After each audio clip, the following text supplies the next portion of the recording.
Good evening from the Buck Van Huss Dome. I'm Don Hellman along with Mike Delaney. Tonight, the Lady Indians of Dobyns-Bennett play host to the Lady Trojans of Morristown West. Dobyns-Bennett comes in with an overall record of 11-8 on the season, 0-2 in conference play. Morristown West is 9-8, 1-1 in conference play. Their win, a 49-41 victory over Science Hill down at Morristown West, and then lost to Westridge 52-46 at Westridge last week.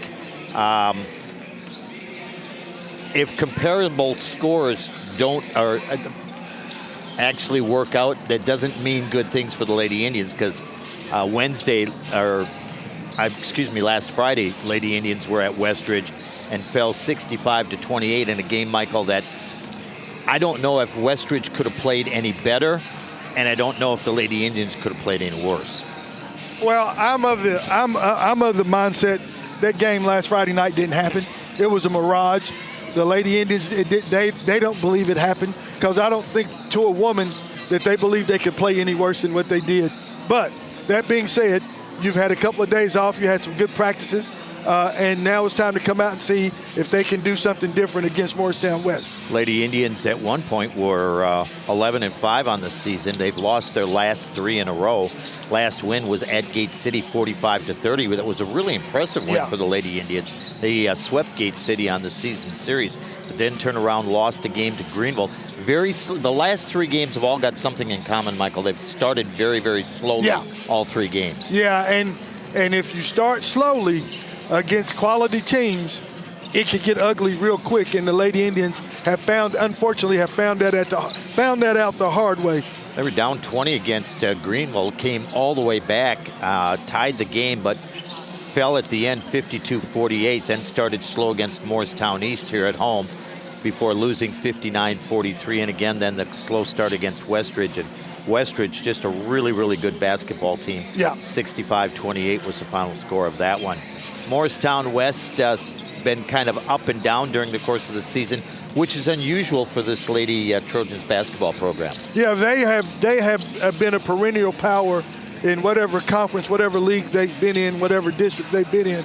They've been a perennial power. We were down there earlier in the year for the commemorative for the Classic, and you can look at all the pictures on the walls of the different teams, the different regions, the different districts that the Lady Trojans have been involved in, and it was either state champions or finalists or whatever the case may be.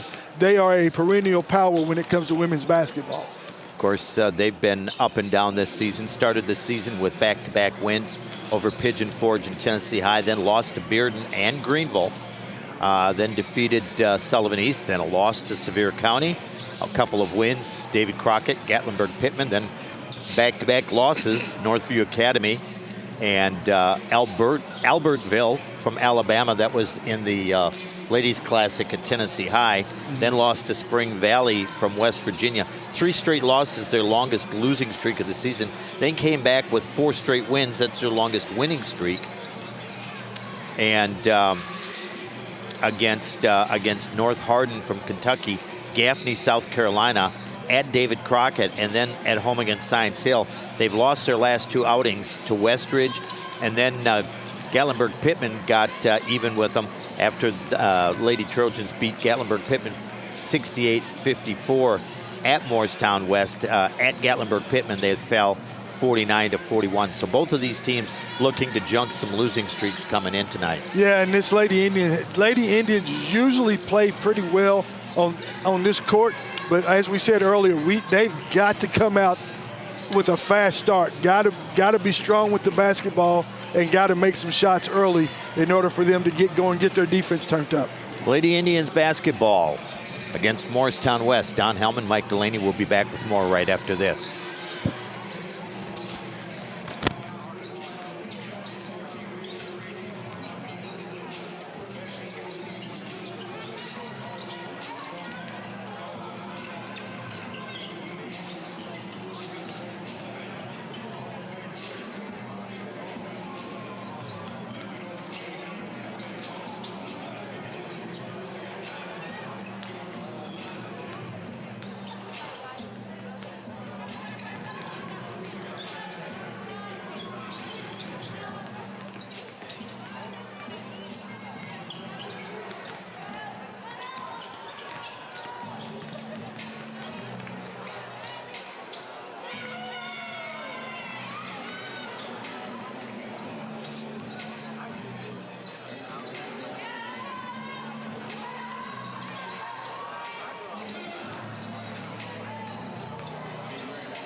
Back at Dobyns-Bennett High School, Don Hellman, Mike Delaney, Lady Indians getting ready to face off against the Lady Trojans of Morristown West. Michael, this Lady Indy basketball team, much like the boys with just 2 seniors on their roster, just 3 on the roster for Bill Francis, and a number of freshmen on this team. I take that back. There's 4 seniors on this team, but and they are key members of the team. Although, let's see, just 2 of them actually. Well, let's see. Sally Mack, is she a junior or is she a senior? I was thinking she's a senior. I don't know what I'm thinking. So do I, but I've got her listed as a junior. So I might be wrong. So there might be more seniors. I'm going to have to check into that. Might be more seniors on this team than what I was thinking. I was looking. Here we go. I can tell you right now. Ariana Thomas, CC. Oh, yeah. Is she up there? CC. No, she's not. No, Brown and so Guzman. Sally Mack is a junior. Yeah. Then. Okay. So just the 4 of them. But they've got, as I look at it, the starters that Bill Francis gave me, only one of those seniors starting tonight, and that's Carly Craddock. Yeah, CC, we like to call her the human floor burn part 2.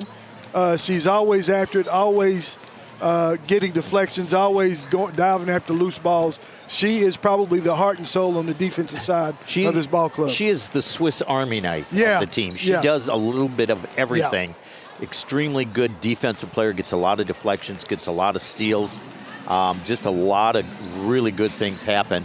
She's not afraid to get, as you mentioned, on the floor, get after basketballs. She can score. She does not shoot probably often enough, really. Otherwise, she'd probably average a lot more scoring, but she's an extremely unselfish basketball player. Yeah, she tries to make the correct play. If there's somebody open, Coach Francis will probably tell you she probably shares the ball too much. She probably wants to get her teammates more involved than she's involved. But that's just that mentality, team first, and not it's about we, not about me. And you like to have players on your team that are like that, but you also want to have a dog every now and then that says, "I'll take it, don't worry about it." I know Mom and Dad were excited because little sister Eden, a freshman, is on the varsity. Yeah. She gets quite a bit of playing time, so they got to see the 2 of them play soccer together. They'll get to see the 2 of them play basketball together. And Tony, the dad, told me, he said she's got the same affliction that Carly had when she was a freshman. Yeah. She's afraid to shoot the basketball. Yeah. And it happens. It happens, But you know what, though? As you get older and you get more confidence in your shot, you're not afraid to shoot that thing. Yep. Getting ready for the introduction of the starting lineups for tonight's game. We'll give you Morristown West as they're introduced to the crowd. Janiah Mitchell, a senior. Jemiah Woods, a sophomore. Caitlin Bohannon, a senior.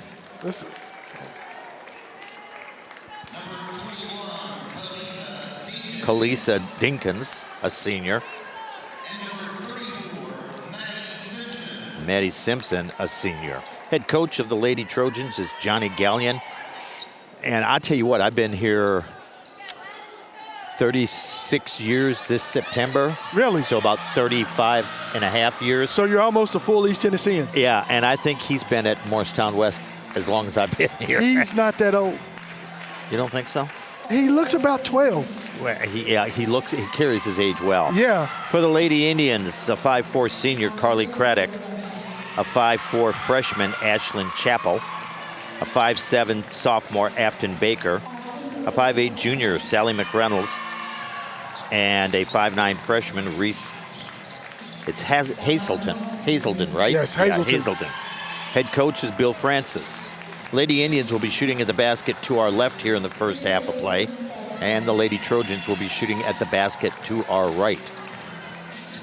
I have gone to getting starting lineups from the coaches ahead of time because they turn off all the lights. You used to put it up on the scoreboard. They used to have Mr. Cleary do the introductions, but they don't do that. The girls have recorded their own names and they play it over the speaker, and the lights are out. You can't really see who's coming out, and I can't understand what the PA is saying, so guess what? I got to get the starters ahead of time. It is going to be Janiah Mitchell, and we're going to be calling her name a lot. Yeah, she is it. The offense goes through her. She's her. Yep. And then Sally McReynolds for the Lady Indians. I think she is. We don't have official heights. I think I was told that she's 6'2", and she easily wins the tap. Yeah. Dinkins with the basketball, skips it left side. Simpson not looking for it, but turned and got it in time. Well. Oh, good steal. There's a steal.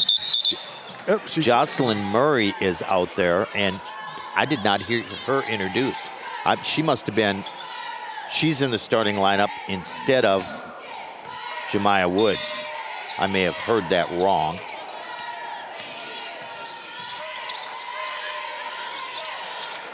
Lady Trojans with the basketball. 3 from the left side, up no good. Rebound tapped out. Baker's got it for the Lady Indians. Passes it ahead. Too far, and Bohannon gets it for the Lady Trojans. She'll go right side. Murray with it. She's going to launch a 3. It's no good. Long Karam out into the corner. Guess who tracks it down? Carly Craddock. Yep. Ashlyn Chappell comes up. She's running the point. That allows Craddock to play the 2 guard. There's a pass to the right side to Hazelton, and it's knocked out of bounds by Dinkins, who saw the pass coming. Yeah, Hazelton's got to come meet that pass. You can't wait for that pass to come to you. You got to come bail your guard out, because she just stopped right there at the top of the key with nowhere to go. Hazelton kicks it in backcourt to Chappell. There's a steal as she tried to go left side to Hazelton. Mitchell reverses it up, missed it. Chappell with the rebound. They got numbers. Hazelton right wing spins. Ball tapped away, gets it back. That's Craddock on the left wing. Inside the right elbow. Baker from the right corner for 3. It's up, it's no good. No score, 6:48 remaining first quarter. Both teams cold from the field early. Long pass ahead to Mitchell, and Baker got a hand on it, knocks it out of bounds. West will have it, baseline, right side. Good hustle back that time by Baker. Missed a shot from the right side, was able to hustle back down the court, get a deflection. Looking, lobs it out on top. Bohannon's got it. Shuffles it off to Murray. They'll swing it around left side. Dinkins has got it.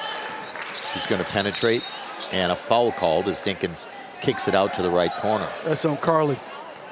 Yep, Carly Craddock with her first, team first. I have to remember we don't have to be quite as precise with the play-by-play call, because we're on the video streaming, so people can see what's going on with the game. Baker after the steal by the Lady Indians. Hazelton.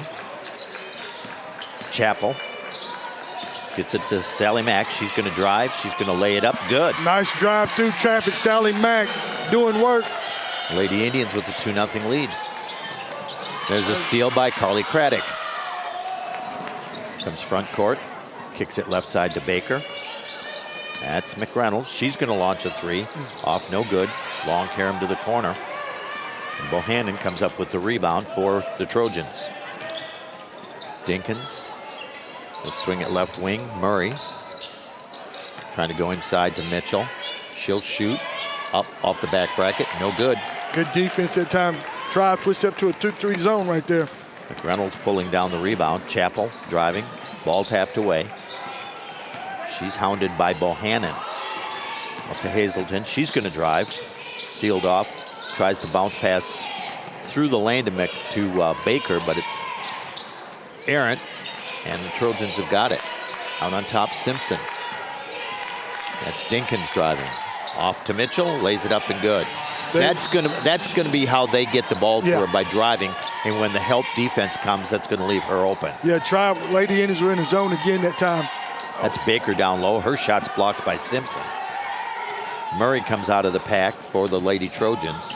Crosses over, throws up a runner in the paint, no good. And Chappell with the rebound. Pass ahead.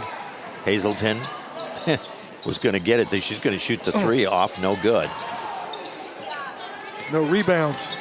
Craddock almost with the steal, couldn't quite get it. Here comes Dinkins driving in.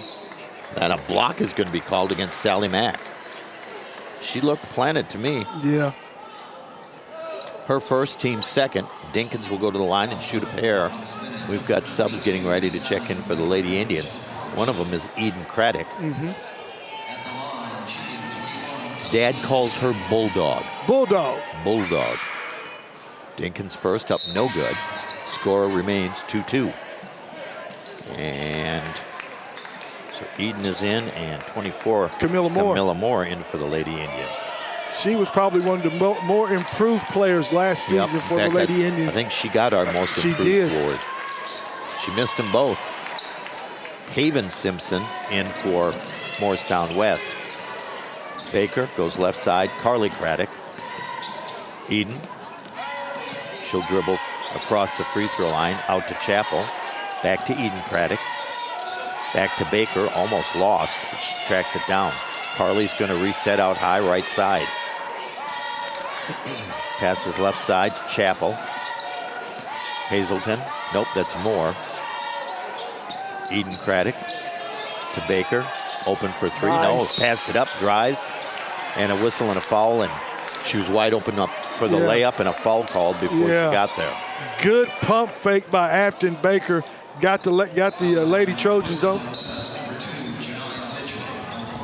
Janiah Mitchell with the foul, her first, team first. Got him up in the air, and she was able to get down the lane, and that's what you can do against teams that like to play overly aggressive on the defensive end. Chappell lobs it out, ball tapped, but Carly Craddock comes down. There's a foul. Hip check. Yeah. If that was hockey, that would be good. Yeah, well, if that was hockey and there was boards there, Carly would have been hitting the boards. She's tough. She can take it. Oh, yeah, she's a soccer player. They're always flipping and flopping on the ground. Chappell with it. My one regret is that I did not get to a soccer game to see her play this year. Bang! Craddock with the three. 5-2 Lady Indians. Well, like I said, she can shoot the basketball. She can when she wants to. She does. Mitchell driving. She's fouled and gets the basket to go, and it's going to go against Afton Baker, her first, team third. She just drove right down the lane on the right side there, and nobody picked her up. And Baker was left in no man's land, if you will, and reached over and fouled her as Mitchell made that shot. Made it look easy, really. Kinley Holt in for the Lady Trojans. That's one of those fouls. While there was contact, a lot of times you could just let that go. Yeah, but she reached over. She put her hands over. If she would have held her hands straight up, probably so. But she lifted, folded her hands over. Mitchell with all 5 of the Lady Trojans' points, and it's 5-5. Get out of the corner. Full court pressure. Carly Craddock double teamed along the baseline, and timeout call. Bill Francis. 3:33 remaining in the first quarter. We're tied at 5. Lady Indians set themselves up for disaster right there, Don. Baker had the option to run the baseline. She chose not to. Threw the ball over into the corner, which we call the hot spot, and where the trap can get you because you got both sidelines. You got 2 players. You got nowhere to go, and you can't throw a cross-court pass because you got the goal there as well. Craddock got the ball in the hot spot and was stuck. And good teams, that's where they want you. Yes, that's where they want you to. They force you to inbounce the basketball to that corner. Yeah, you got Brown. We see that happen to the boys a lot. Oh yeah. Azzy Brown. Yeah, number 11. Oh, Malia Brown. Yeah, she was out all last year with the knee. Breaker almost got hit in the face. I don't think she was ready for that pass. Lord have mercy. And there comes Murray from behind to tap it away. He'll get it on the block to Mitchell. She drives into the lane, shot up. Travel. And she traveled. Good help defense by Carly Craddock. Yeah, stuck her nose in there and her arm. Comes Sally Mack back into the game, and Zy Horton checking in. Yep. I was talking to her before the season, and I said, you know, every time you got in the game last year, I wanted to say, Horton, here's a who. And she starts laughing. And I said, you've heard that one before, haven't you? And she goes, yeah. Yeah. There's a steal by Morristown West and a missed layup. Sally Mack with the rebound. She's going to push it up the floor. 5-5 our score, 2:57 left. She drives baseline, it's blocked. That's Mitchell. Tough to shoot over her when you get down low. Yeah, boy. She can do it on both ends of the floor. In the paint, spinning, shooting. Haven Simpson and Morristown West with their first lead of the game at 7-5. Eden Craddock to Carly. Long pass ahead. That went to Brown. Sally Mack with it now. Goes in the right corner to Horton. Up to Brown. Eden Craddock started to drive, but she was sealed off. Brown out on top. Oh. There's a foul going to be called against number 5, Kaylin Marshall for Morristown West, her first, team third. Yeah, And Carly Craddock's going to get a breather as Hazelton comes back in for the Lady Indians. Hazelton's just a freshman. Yep. So is Eden Craddock. They got Yeah. 2 freshmen on the floor right now. Craddock with the basketball. That's Eden driving. Kicks it out. McReynolds had the 3. No. Brown, right corner for 3. No good. Horton on the backside with the rebound. Out to Craddock. Brown thought about it. Nope. Oh, that drifted left. Morristown West with the rebound. Haven Simpson goes left side. That's Marshall. To Mitchell. Driving. Lays it up. Good. There she goes. She's got 7 of her team's 9 points, and it's 9-5. Hazelton with the deep, deep 3, Don. She can shoot them. Lady Indians back to within 1. Oh. 9-8. Missed 3 by Morristown West. Hazelton. McReynolds. Hazelton. I thought she was going to set up and shoot it again. Horton to Craddock. Running that weave out top. Brown in the left corner. She's going to drive baseline. Laid it up. Get in there. Went down. I thought for a moment she laid it up too strong. Lady Indians with a 5-0 run. They're back on top 10-9. That's a good answer. Yeah, it was.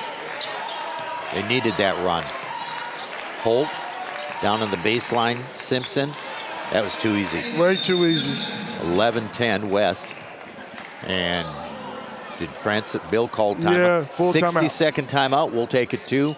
Lady Indians trail 11-10. We're back right after this.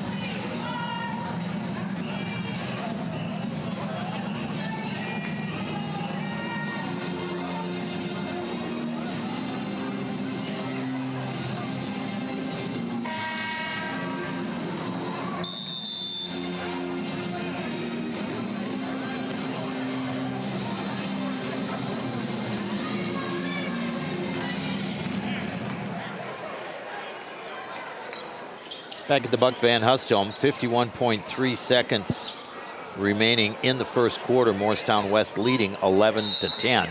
Snapped a 5-0 run by the Lady Indians. It's Tribe basketball, full court pressure, 1-2-1-1 zone pressure. That's what Karen Kemp used to run with the Lady Bucks. That's what they were known as then, now ETSU women. Chappell comes front court. Hazelton for 3 again. Good. Bang! Her second 3 of the game is 13-11. Lady Indians. 30 seconds left in the quarter. Dinkins.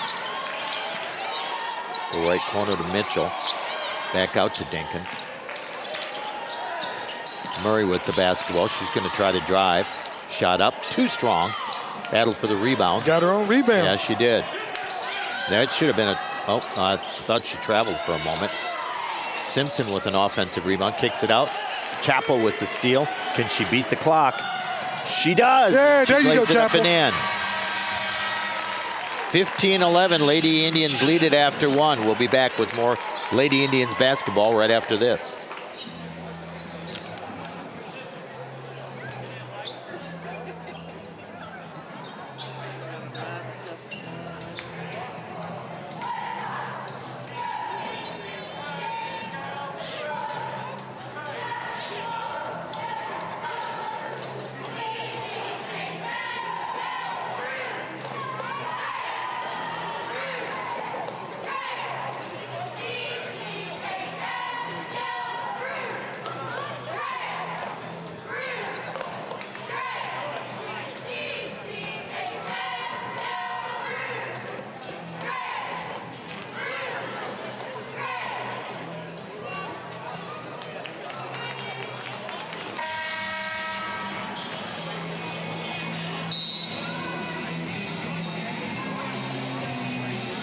Back at the Buck Van Huss Dome, Dobyns-Bennett Lady Indians leading Morristown West 15-11 after one. Trailed by a score of 9-5, but have outscored the Trojans 10-2 since then, Michael. Yeah, it's been a game of spurts, and the Lady Indians have had more spurts, but they keep turning the ball over a lot. I have them with 6 turnovers to 4 for the Lady Trojans. Hazelton into Chapel. She'll come front court. Goes right side to Craddock. That's Carly back in the game.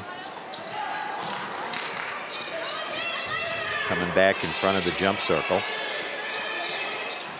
Hazelton on the left side. Hazelton started to drive. Thought she was going to carry it for a moment. That's Horton.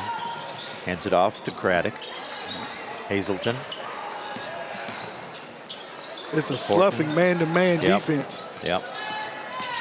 Chapel. Sally Mack, and that's what they're looking for, that she didn't get the drive. Wasn't able to finish it. Horton's not going to shoot it out of the wing there. Oh, there you go. Chapel tries to drive baseline, misses the shot. Over late, she was not in position to be able to lay it off the glass, Michael. Had the wrong angle for it. Yep.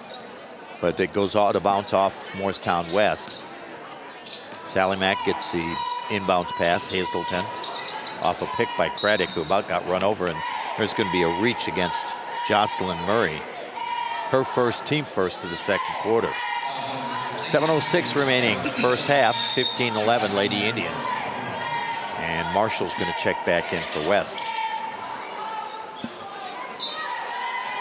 Lady Indians looking for their first district win. Sally Mack for 3. No good. Good hustle by Chapel. There's Dinkins diving on the floor to get the ball from Carly Craddock. That doesn't happen too often. No.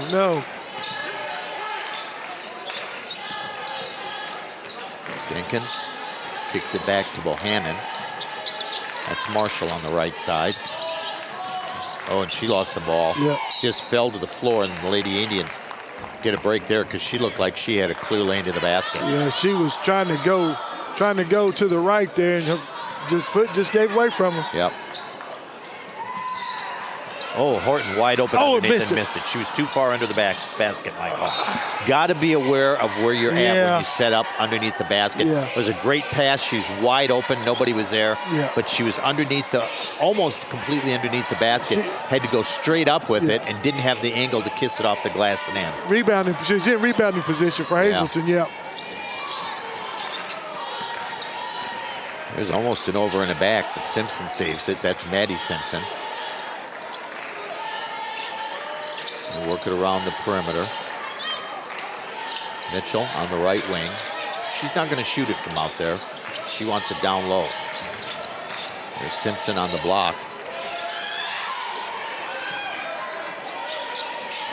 Driving baseline. There's a reach and a foul against Horton. Good foul. Her first, team first to the second quarter. We've played a little over 2 minutes here in the second quarter and no scoring. Dinkins will trigger it in along the baseline. Gets it inside Simpson and a foul. Is that Hazelton? Either Hazelton or Craddock. It's going to be Hazelton. Her first, team second. That's going to put Maddie Simpson at the line to shoot 2.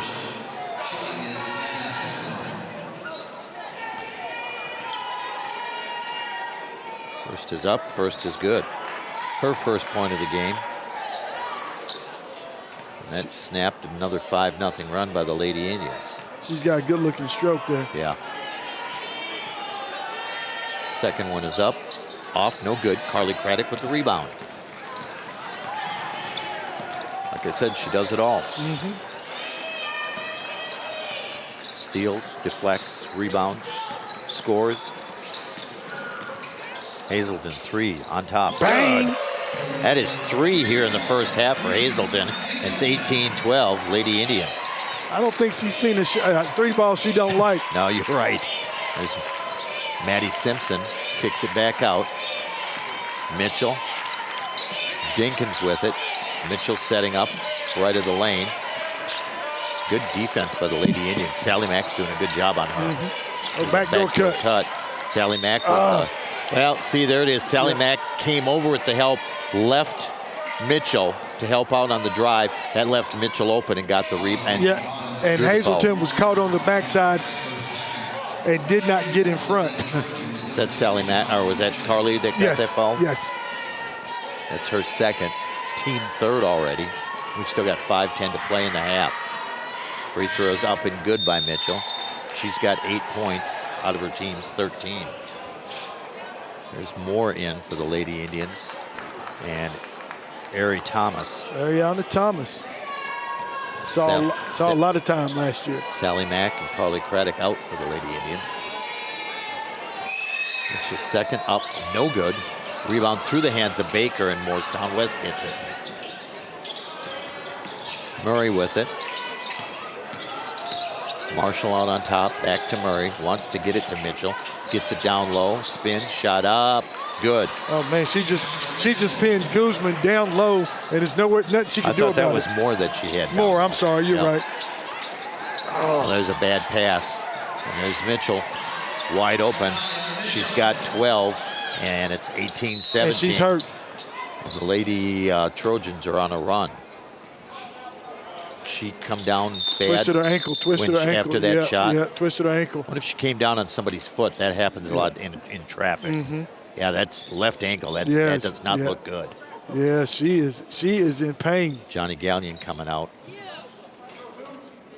to meet his star, and she's hurt. Yeah. I can feel for her because when I've had ankle problems. When I was young, it seemed like I was always turning them. When I got a little older, when I got into high school, it wasn't as bad.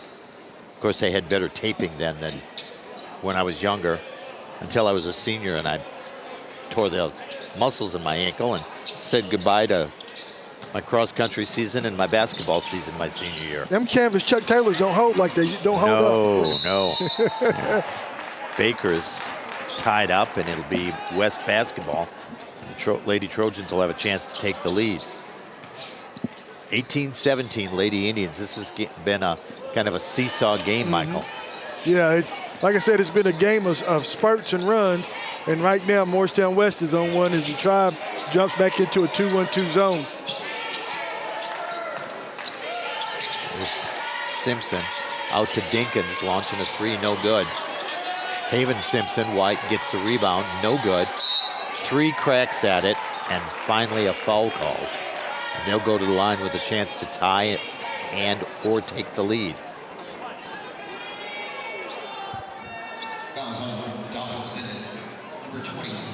Camilla Moore called for the foul, her first. Team fourth, just one for Morristown West in the first 3:50 of this quarter. As Murray hits the first free throw, ties it at 18.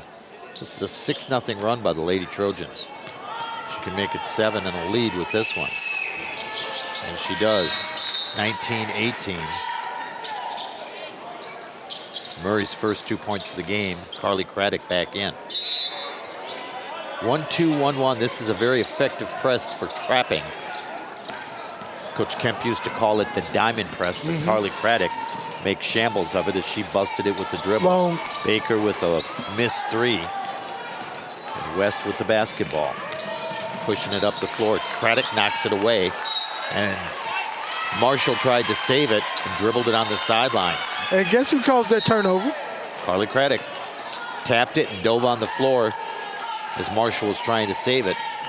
Dribbled it on the sideline because Carly was still hounding her. The AKA the human floor burn part 2. Part 2. Shout out to Emily Lane, number 1. Heart out to her. She might be getting ready to leave us, Michael. I heard that. Yeah. We're going to have a conversation. Well, you know, if that's where work takes her. Yeah, true. She loves her job, I'll tell you that. Yeah. Hazelton with it. She too much dribbling. There's Carly diving on the floor again. And look at her dribble. Look at her getting up, dribbling the basketball. What is she, curling Neal? Yeah. Oh, she lost it out of bounds. She lost it out of bounds. My goodness gracious. What an effort, though, by Carly Craddock. Wow. That was unbelievable. Wow. I have never seen anybody start to get up when they've dove on the floor, start dribbling the basketball, and then try to get up. Well, if she would have got up without dribbling the basketball, it would have been a turnover. Been travel. Yeah. Travel, yeah. But what a presence of mind by the senior. There's Simpson down on the block, Haven Simpson, and missed it. She's crying because she didn't get a foul. There's Thomas for the Lady Indians. Down to Craddock on the block. Nice cut. A cutting Baker. Lays it up. Cut.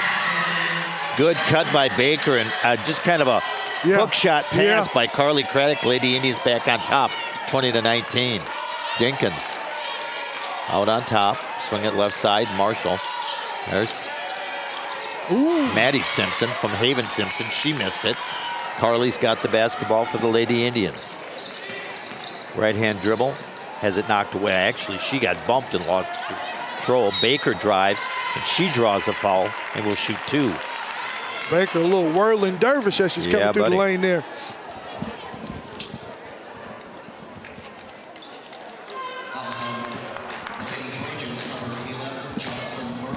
Foul against Jocelyn Murray, her second, team second. And Afton Baker at the line to shoot 2. First is up, first is no good. Off the back bracket. She's been a little long all night on about everything she shot. Yep, here comes Eden Craddock in for Carly.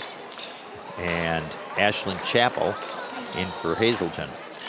Ashlyn just back with the team last Friday. Got some limited playing time, now she's back full time. There's a missed free throw, and McReynolds with the rebound. They called it jump. I've always said, have I not always said, they call jump balls in girls basketball way quicker than they do in the boys. I will give you that. Bohannon back in as Haven Simpson checks out. I get confused when both Simpsons are on the floor. And they don't have but eight players, so it's... Nope. McReynolds shot up left side. There you go, Sally. What a nice job shooting that off the glass from about 4 feet away. 22-19, Lady Indians back up 3. There's Dinkins. Simpson, that's Maddie. Dinkins in the corner. Off to Simpson. Good hands. Ball stripped away. There's double team there. Tried to go between them. Here comes Sally Mack. Tries to go to Baker in the corner, but it's stolen away by Marshall. And now they're on the floor. We got a foul, or is she out of bounds? I do not know. I believe she was out of bounds. Somebody was out of bounds when they touched the ball. No, they're going to give it. Well, they're going to give it to West. So must have been last touched by one of the ladies. The younger Craddock, Bulldog. Bulldog. Yeah, Bulldog was on the ground. I think her body part was out of bounds. Oh no, it is the Indians basketball. Okay. Thomas out. Carly Craddock in. I talked about Eden being Bulldog. Dad calls Carly Yeet. Yeet. Yeet. Yeet. I asked her a couple years ago. I said, "Where did that come from?" She goes, "You're gonna have to ask my dad." He's crazy. Yes, he is. I've known Tony for a long time. And he's a Marine, so that tells you a whole lot. That says a whole lot. Okay. Eden with the basketball. McReynolds. You Army guys are always busting on the Marines. Hey. You know, the Marines go in and make things safe for the Army guys to come in. And we appreciate it. Dinkins, right side Marshall. She's going to launch a 3. Yeah. We got a tie game. Hit nothing but net. We Army guys like the Marines to go in there and do all the dirty work so we can come in and clean it up and get the glory. Just kind of take it easy, right? Yeah, boy. McReynolds. Another She's tied up, and that's going to be a Morristown West basketball. Man. 1:11 remaining in the second quarter, which has seemed to just drag on and on. Sally Mack out, Hazelton back in. Mitchell's getting ice on her ankle across the way. I guess we won't see her probably midway through the third quarter. They're taping that ice on. Yeah. Murray, right side, Marshall. Murray on the left wing. Back out on top, Marshall. Back to Murray. Skips it right side. Shot inside for 2. That was Bohannon missing. And a jump ball on the rebound, and it'll be Dobyns-Bennett basketball. How many jump balls have we had? Is that 4 now? I think that's the 4th one. Yeah. Got a sub. I thought Hazelton was on the floor. No. Oh, that was Camilla Moore who checked in. Yeah. Moore inbounds it to Carly Craddock, pushing it up the floor. Boy, she had a determined look on her face, didn't she? Yeah, she did. Bang. Guess who? Hazelton. Fourth three of the game, 25-22 for the Lady Indians. She is legit the blonde bomber. Yeah, buddy. Dinkins tries to throw it inside. There's Moore with it. She's going to take it down the floor, lays it up, tries to lay it up. Contact, no call. Craddock down low's got it. Chappell, too strong with the three. Marshall's got it for West. Over to Dinkins. Pushing it up the floor. Out on top, Marshall, she just traveled. Or it looked like it. Dinkins working her way in, shot up, no good, and that's the end of the first half of play. At the half, Lady Indians 25, Lady Trojans 22. We'll take a break and be back to take a look at some halftime stats right after this.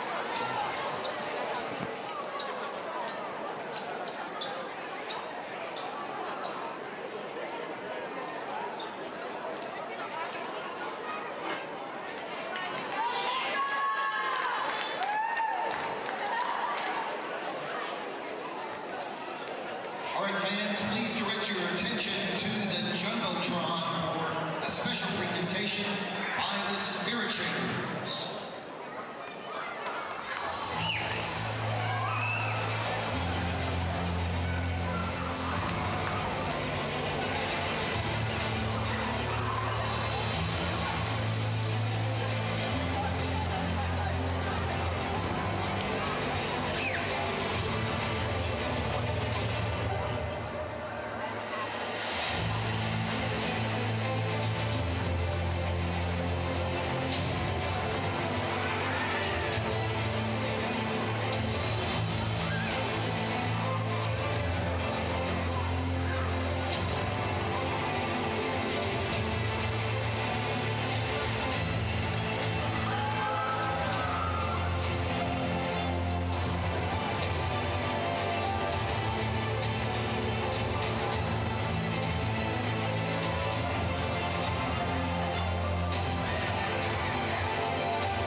Back at the Buck Van Huss Dome, Lady Indians leading 25-22 over Morristown West at the half.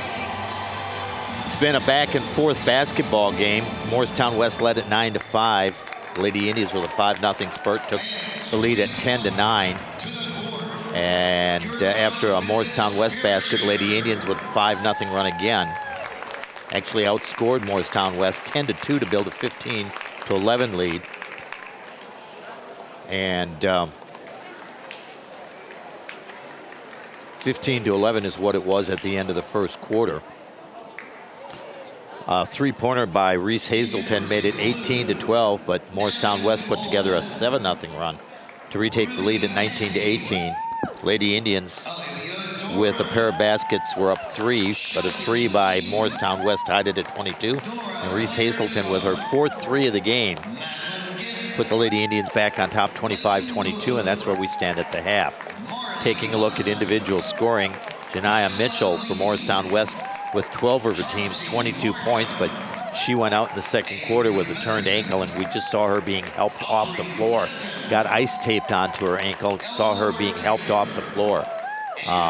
Going to the locker room at halftime, I would be shocked if we see her back in the game. Haven Simpson with 4, Kaylin Marshall with 3, Jocelyn Murray with 2, and Maddie Simpson with 1. Lady Indians led by Reese Hazelton with 12 points, all from three-point range. Sally McReynolds with 4 for the Lady Indians. Carly Craddock with 3. Ashlyn Chappell, Afton Baker, and Malaya Brown, all with 2. Lady Indians lead at 25-22. We'll take a quick break, and Michael Delaney will be back with first half stats, and then we'll get ready for second half action. We'll take a break, get ready for second half action. Lady Indian basketball against Morristown West. We're taking a break.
Okay, this season's half-court shot is going to be taken this evening by Kayla Sharpie.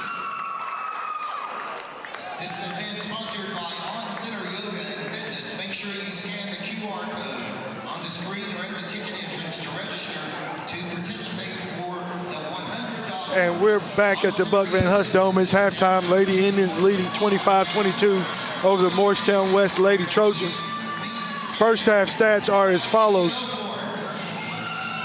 For the Lady Trojans, they are 5 of 9 from the free throw line for 55.5%. They are 1 of 6 from behind the arc for 16%.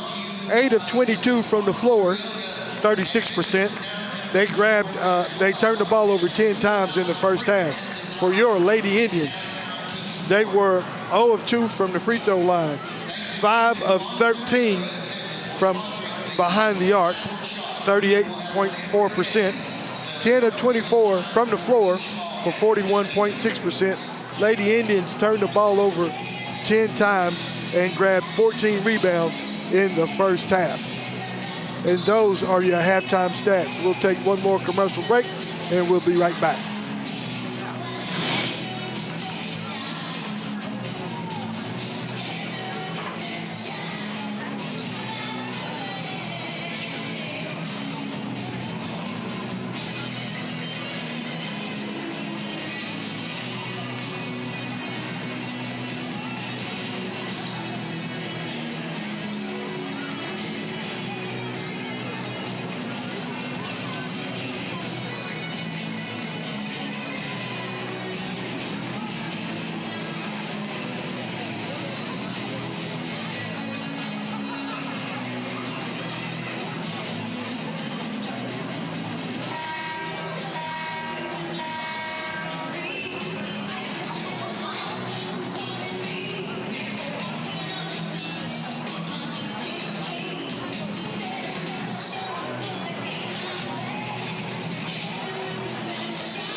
Back at the Buck Van Huss Dome as we get ready to start second half action. Lady Indians shooting at the basket to our right here in the second half.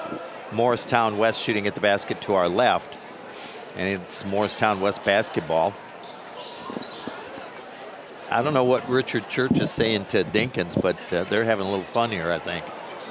Mr. Church likes to have a good time, likes Yes, to he laugh and does. joke every now and then. Yes, he does. We had a nice little visit with him a moment ago. Yes, sir. 25-22 Lady Indians. Carly Oh. Craddock knocks the ball away from Murray, but it's they say it was last touched by Craddock. From our angle, it looked like it was off of Morristown West. Rolled off Murray, but Yeah. guess what? We don't have the whistle and the striped shirt. Well, we do have striped shirts and whistles. We just can't use them. Okay. Well, I do have shirts with stripes. Yeah, Most of mine are horizontal, though, rather than vertical. So. There's a steal by the Lady Indians. Hazelton comes up with it. See if she can keep the hot hand in the second half. She's going to spin in the paint. That was Shot it up will not go down. That was with the left hand, Yeah, too. threw it up with the left. She was in good position, just did not go down for her. Murray scooping one up. Good defense by Carly Craddock. Forcing her to the left side. Didn't get her the angle she wanted. Sally Mack tries to throw one across the court. It's knocked out of bounds by Dinkins. She was trying to hit Carly Craddock. Yeah, that was got up in the air, was looking for a bailout pass right there, and that could have been disastrous if you were a Lady Indians, but luckily it went off Morristown West player. Chapel. Was her left wrist taped Yes. up the first half? Yes, it was. Okay, I missed that. Hazelton can't find a way inside. And both of the Simpson sisters are out there. Yeah, they're in a zone defense. You know they're twins. No. Yeah, look at them. Both seniors. Haven and Maddie. Oh, they are. Oh my. Chapel driving, lays it up. Oh, would not go down. What a great move by Chapel. Just did not go down. There's Dinkins with the basketball. Oh, threw it to Maddie Simpson. Wasn't ready for it, but Dinkins got it back. There's Murray in the corner. She's going to drive against Sally Mack. Gets it out to Maddie Simpson, and a shot from the left elbow goes down. Her first field goal of the game. And Morristown West pulls within one of the Lady Indians. Hazelton, there's a three. Bang! Good Lord of mercy. She's on fire. Fifth of the game. 28-24 Lady Indians. Boy, it's fun to watch her shoot the ball. Yeah, man. When she's on, she's on. Yep. Bohannon with it. Dinkins down in the corner. It was Murray. I couldn't see who it was. Good steal. It was a steal by Chapel. Can she beat her down the floor? Nope. Knocked away by Bohannon. Bohannon was able to catch up to her and knocked it away from behind. Lady Indians will get it. Baseline left side. I think Levi got the speed in the family. You think so? Yeah. Well, he doesn't have to run carrying or bouncing a basketball either. No. McReynolds. Baker. She's going to drive, sealed off. Out on top. Malia Brown, I guess it is. Yes, Not Malia. Malia. I always want to say Malia because there's an I in there, but it's Malia. But she missed all of last season Yeah. with the knee injury, and she's back. Yep, good to see her back. Yeah. The senior. Hate it when they're injured and miss their senior season. Yeah. It's just sad. Anytime they miss a season is sad, but especially their senior season. Chapel in the corner to Brown. Back out to Hazelton. She's going to drive. Sealed off, and there was three of them sealing it off on the baseline. There's almost a steal, and they are going to. Murray's, well. First down. There's a scramble, and it's going to be a jump ball, lady. If you don't know for sure who it touched last going out, call a jump ball. Yeah. Is that Brady Stump over there? Where? Right there next to Mr. Foreman. I think that is Brady. Yeah. No, it's not Brady. No, no, that's not Brady. Looks a lot like it him. Does. He's got one of Brady's shirt hoodies Yeah, he does. on. But, yeah. He's doing quite well with that. He really is. In I fact, need to he get said, his he said he's been keeping very busy with it. There's a steal by Morristown West. Murray goes all the way in and lays it up and makes it 28-26. Anyway, I talked to him after the Morristown West game, and he says he's been keeping very busy. Wants to go back to school, but he says he's been keeping so busy with his business that, and in case you're wondering, he produces outerwear. It's called, and it's got Product of Christ on the front. Oh yeah. And he's actually got professional athletes wearing them. Yes. Yes. College athletes. Yes. And, Yes. a lot of people around the area. And there's been a foul, and I missed who it was against. Sally Mack will shoot 2 for the Lady Indians. First is up. First is no good off the front of the rim. Lady Indians 0 for 3 tonight from the free throw line, which is not a good sign. Nope. If this game gets down to crunch time. Yeah. Harry Thomas back onto the floor.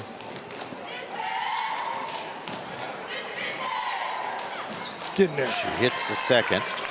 Sally Mack with 5 points makes it 29-26.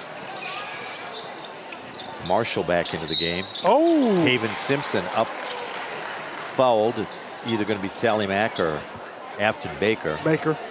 Afton Baker gets number 2. First against the Lady Indians this quarter. Haven Simpson will shoot 2. First is in and out. When I first saw that name, I was thinking Micah Simpson, but wrong side of town. Yeah, he played for East. Yep. Second one off the back bracket, and Murray just sneaks underneath the basket. Nobody blocked her out. Nope. Bohannon kicks it out. 3 by Holt. No good. Offensive rebound. Haven Simpson puts it up and in. Lady Indians got to block out and get some rebounds. 29-28. Their lead is down to 1. Baker for 3 from the corner. Bang! Good. Finally got the 3 ball to go down. 32-28. Holt's going to try to answer. No good. Thomas gets the rebound. Simpson, or excuse me, Chappell over to Baker, to Thomas, to Hazelton. Sally Mack thought about the 3, no. Dribbles in, has it tapped away, gets it back. Hazelton for 3. She missed one. Yep. Oh, and Sally Mack comes in, tries to tap the rebound away, and she does, but only problem is it went out of bounds. And we're going to have Camilla Moore checking back in for the Lady Indians, and Eden Craddock. I asked them before this school year. I guess it was at a Carly's track meet. I forget. Anyway, I was talking to the 2 of them, and I said, okay, next year when we're talking about you on air, is it Eden and Carly, or is it Bulldog and Yeet? Holt with a 3 for Morristown West, and it's 32-31. Lady Indians lead back to 1 again. And they both looked at me like they weren't sure what to tell me. Good pass. Hazelton with the layup. Good pass from Baker that time from the top of the key. Hazelton snuck down the back door. It was wide open, and she was able to sneak in there and get a pack of cookies and a glass of milk and get 2 points. Timeout called by Morristown West. Is it a 30? Yes. It is. 3:09 remaining in the 3rd quarter. Lady Indians lead at 34-31. I like Carly and Eden. That sounds pretty, you know. Yeah. Got to sneak Bulldog and Yeet every now and then. Yeah. That Yeet comes from WWE. If you No, really, actually, it came from Saturday Night Live. Is it Saturday Night Live? I heard him on WWE with the. They might have, but Tony told me that it was originally from the Saturday Night Live. Okay. From a skit. Okay. It's supposed to be a good thing. Oh yeah. I don't think he would nickname one of his daughters something that isn't a good thing. Depends on if they make you mad. As a girl dad, it just depends on what kind of day it is. Boy dads can make you mad too. I mean, sons can make you mad too. That's what I meant. No. Yeah, oh yeah. Yeah, you would know that. You didn't have any sons. No, I don't know what you're talking about. I didn't have to deal with the daughters either. Yeah, no. Just granddaughters. Haven Simpson shot in front, no good. Guess who got the rebound? Murray. She's got a ton of them for them. And it's 34-33.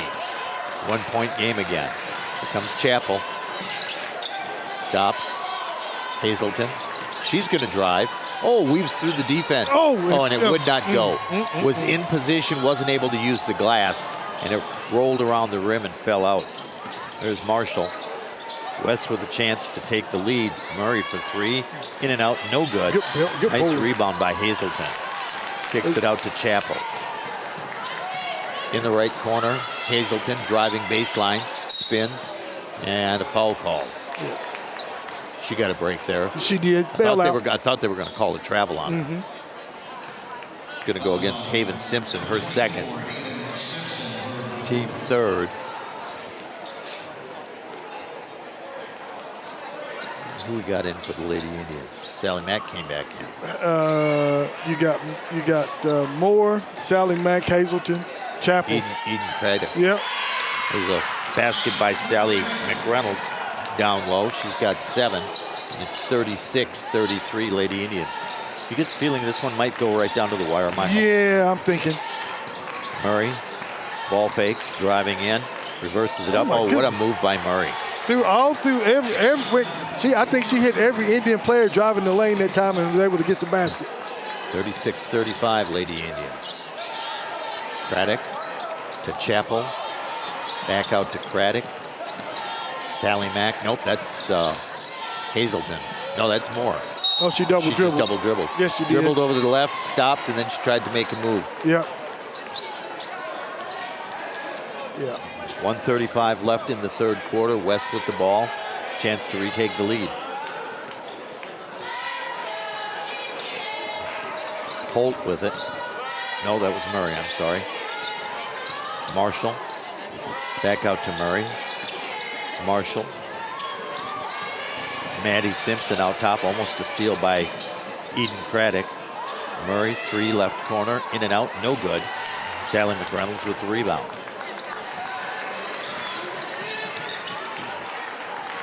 That's Eden Craddock with it.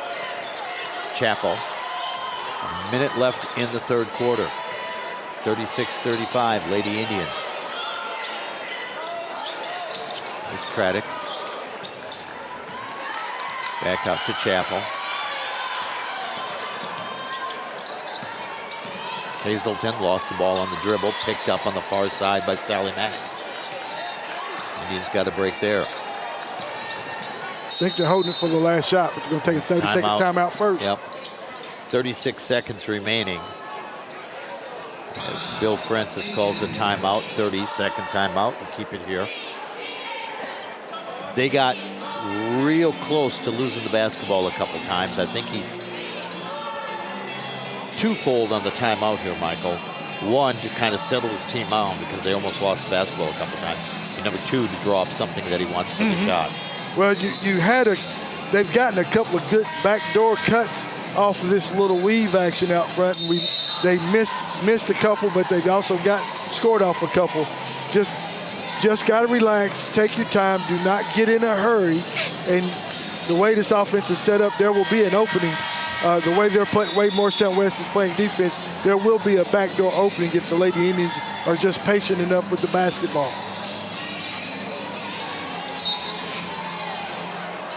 Hazelton, front court, left side, goes back court. Oh, It's a my steal goodness. by Marshall. Just stepped right in front of it, drives in, lays it up, would not go. Chappell with the rebound.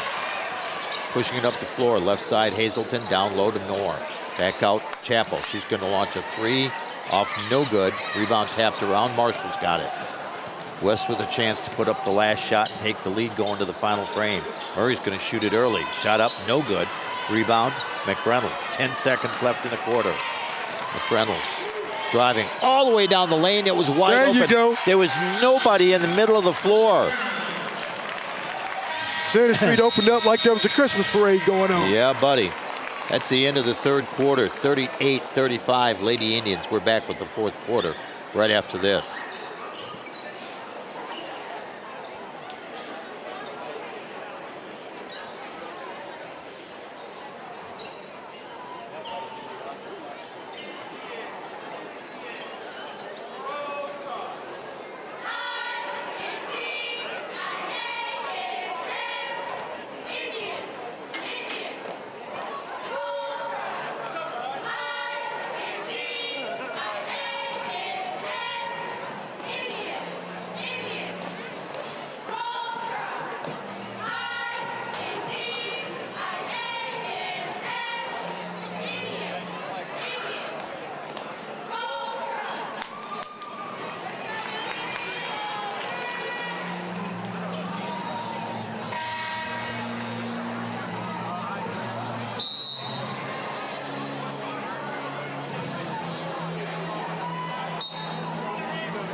As we get ready for the fourth quarter here at the Buck Van Huss Dome, of course, boys action following this one. And that'll be a battle for first place in the district. West and Dobyns-Bennett, both 2-0 in district play. You also realize it's homecoming, too. Is it really? Yes, it is. Well, nobody told me that. I just did. So we'll have an extended halftime. They're not going to do it between the games? I don't think so. I think they're going to do it. West with the ball to start the fourth quarter. There's a errant pass, and Simpson had to try to save it. Saved it to a Lady Indian. Maddie Simpson guarding. Shot up, no good by Moore. Comes Murray, 38-35, Lady Indians. She drives, gets in, lays it up and in. Nobody stopped her. She's got 10 points. She's taken over the scoring since Mitchell went out with the ankle injury. Lady Indian lead back down to 1 again. There's Hazelton. She's only attempted 2 threes this half. They've really taken that shot away from her this half defensively. Here comes Baker. Driving, shot up. There you go, good. Acton. Good move. Baker with 7 points on the night. It's 40-37 Lady Indians. Let's get a stop and another basket. Stretch this lead a little bit. Sally Mack waiting to come in. Next dead ball. Dinkins down on the baseline. And Haven Simpson trying to hit her sister. Maddie cutting the basket. The bounce pass bounced just above her ankles on the lower part of her shin. Yeah, I don't know if that should have been just a straight line pass instead of a bounce pass. Yeah, right I don't there. know why she tried that. Because she was way too close to the basket to try that bounce pass. Well, there's the stop. Let's see if Lady Indians get a basket. Craddock and Craddock are in. The accounting firm. Sally Mack to Carly. Baker dribbles left. Carly Craddock.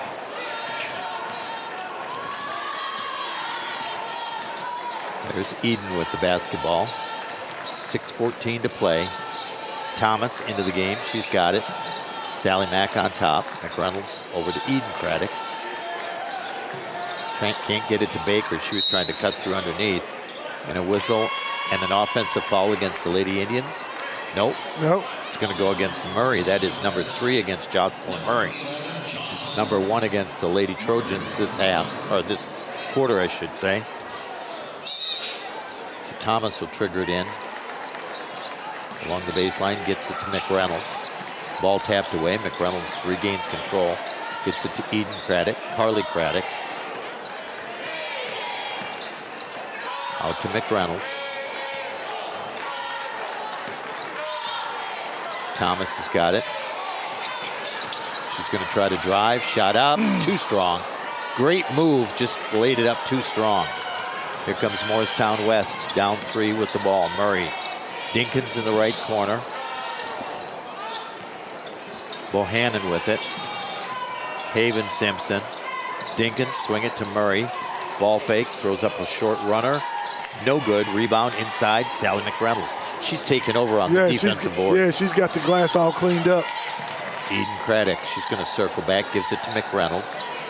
Thomas. Back out to Eden Craddock. 5:06 remaining in the game. 3-point lead for the Lady Indians at 40-37. Craddock. Carly threw it over the head of Baker, and Dinkins has got it. There's a ball tapped away by McReynolds, picked up by Carly Craddock. Went to the floor to get it. Here comes Sally Mack driving in, lays it up good. Took a little bump. Yep, Dinkins came in, tried to bump her, but it didn't do any good. Lady Indians with a 5-point lead, 42-37. And got a shoe tie. Got to tie a shoe. Got to tie a shoe. Haven Simpson. Maddie Simpson's going to check out. Marshall's going to check in.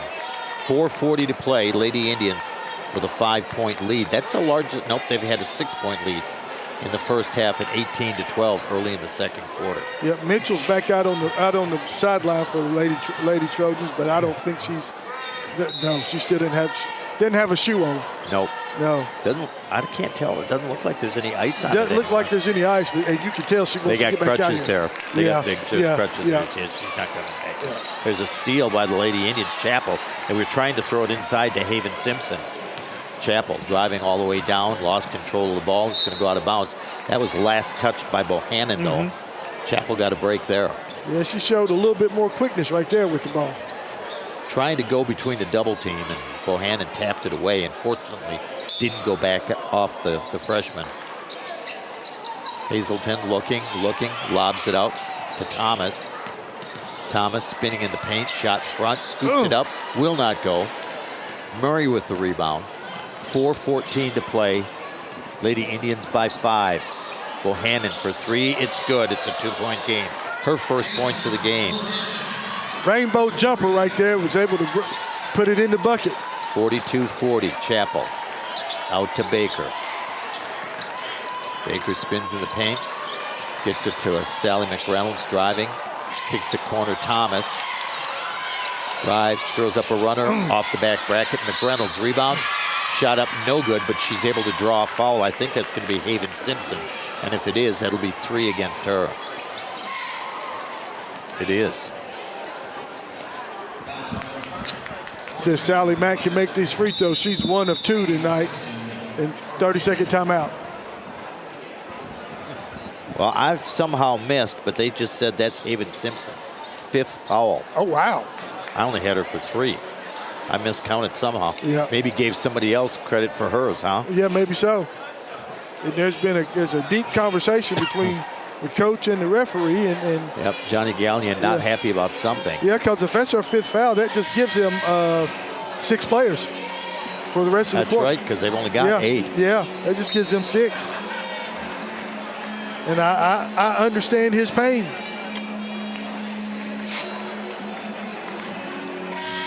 (42-40). Sally McReynolds will go to the line to shoot 2. That was the 2nd team foul. Johnny Gallion talking to a different official this time. Yeah.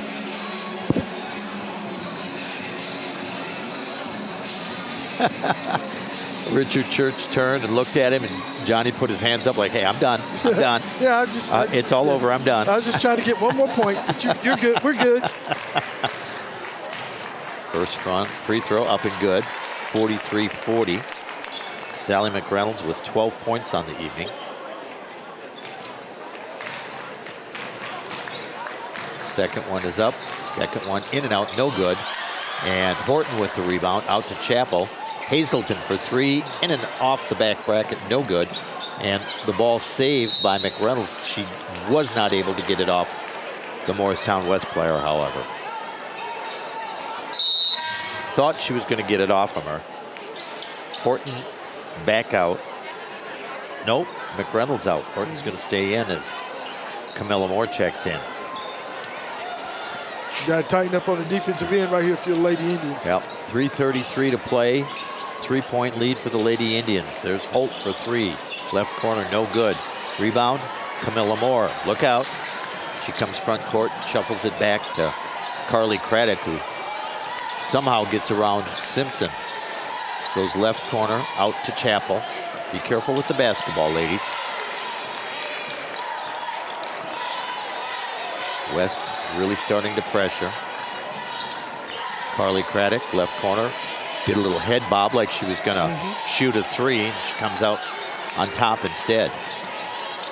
Stops, double team. They're really picking up the defensive pressure here. Hazelton, left wing.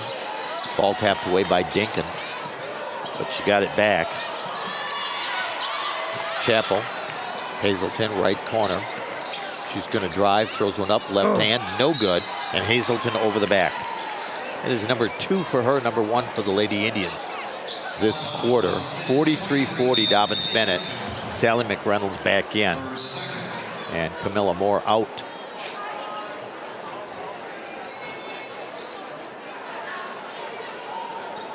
.236 to play. Lady Indians cannot afford too many more of those empty possessions. No. There's Dinkins.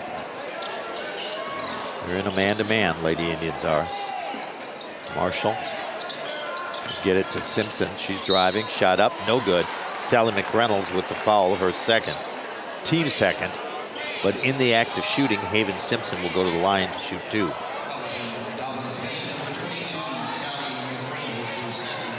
She's missed her only other 2 free throw attempts tonight.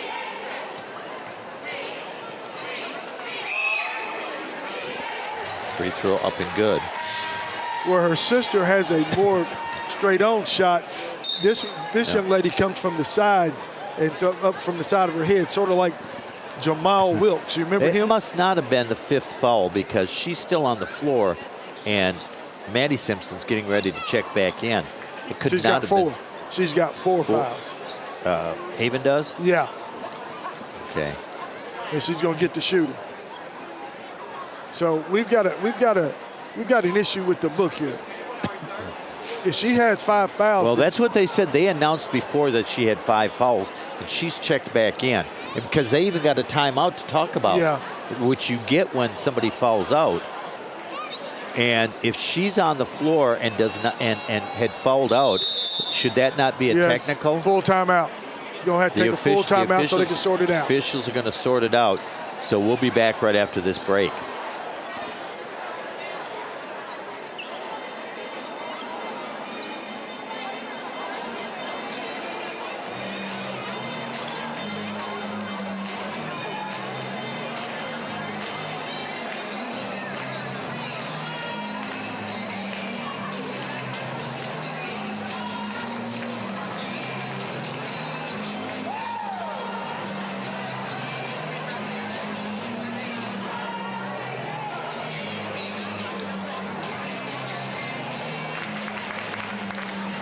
Back at the Buck Van Huss Dome.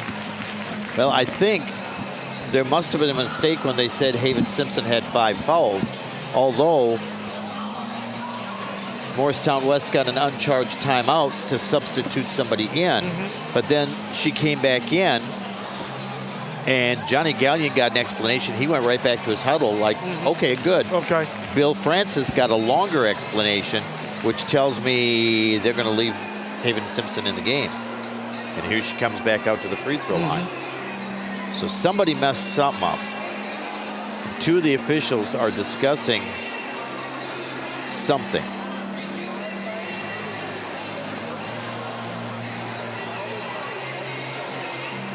I've never seen a situation where it was announced that somebody had 5 fouls. Yeah. And then they've snuck back into the game and they're going to be allowed to stay in. Now all 3 of them are going to get together. Yeah. Somebody needs to look in the official scorebook and see exactly what the deal is. Yeah. And I don't think this has happened a lot of times. I've never seen something like this happen. Nor have I. Yeah. I don't know. It's an interesting situation. Yeah, especially when you got twins. Yeah. So that makes it kind of different anyway. 2:19 remaining in the basketball game. 43-41 Lady Indians.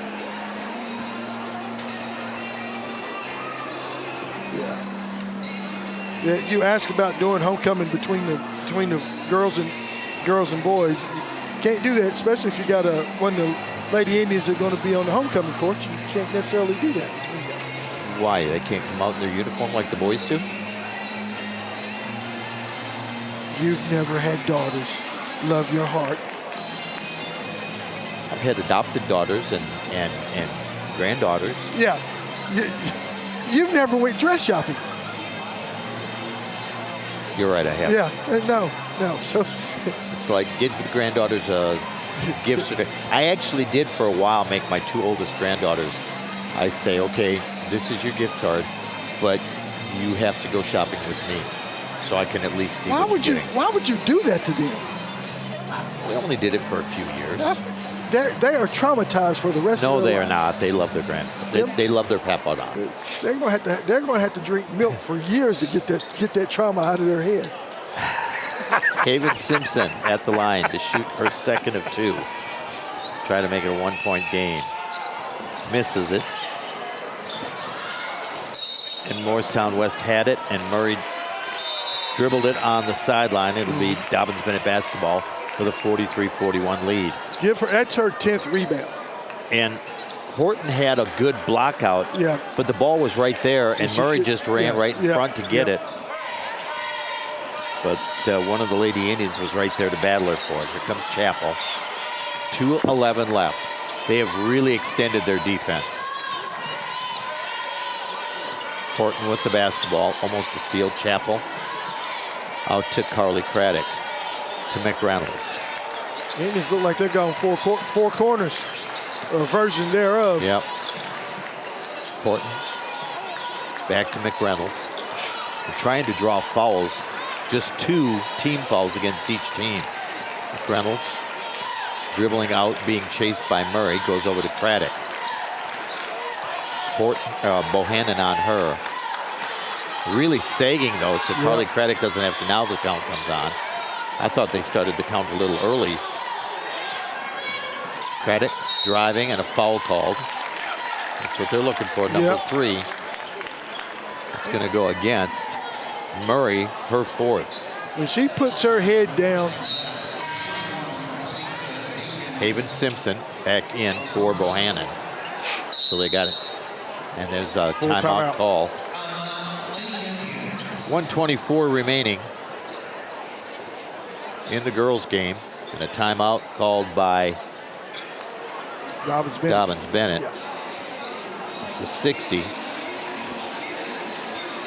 As we get ready for the boys' broadcast, Asher Moore back at Radio Center. Why don't we go ahead and play the pregame, the open for the boys, and we'll just pick up extra coverage of the girls at the end here. All righty. Yeah, Coach Francis calls that timeout to set strategy. They're basically just trying to run clock off, not necessarily looking for a shot per se. If they get a wide open layup, I'm sure they'll take it, but mainly just running clock, trying to get some fouls, and make way to get to the free throw line and make some free throws. And ice this game from the free throw line if you're the Lady Indians.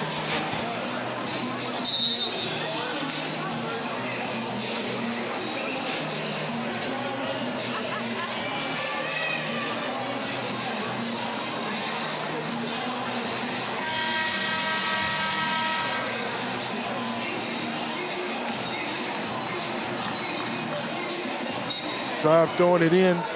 Craddock underneath. Craddock looking on the baseline, looking. Got to get in and gets it to Hazelton underneath. Could not get the shot off. McReynolds with it out high on the left side of the floor. We welcome those tuning in for the boys game on 640 WXSM, the Sports Monster, and 1320 WGOC. Girls game still going on as Sally McReynolds has the basketball out high. Goes to Chappell. Lady Indians with a 43-41 lead against Morristown West, and there's a foul against Kaylin Marshall, her 2nd, team 4th. 55.6 seconds remaining. Lady Indians have been playing keep away for the last, well, there was about just over 2 minutes left in the game. And now Johnny Gallion calling a timeout for Morristown West with 55.6 seconds remaining. And we'll keep it here despite the fact that it's a 60-second timeout. Boys action coming up after this. I've been informed by Mr. Delaney that it is homecoming, so we'll have an extended halftime of the boys game. One of the Dobyns-Bennett cheerleaders doing cartwheels, cartwheeled right into the official. Yeah. Move out of the way. Do not stand in the center of the court when it's halftime. The cheerleaders are flipping. Again, we've got 55.6 seconds remaining. 4 team fouls against Morristown West. And Michael, when you in that situation, you're trailing by 2. If I'm Johnny Gallion, I'm telling my team, you go all out. You be over aggressive.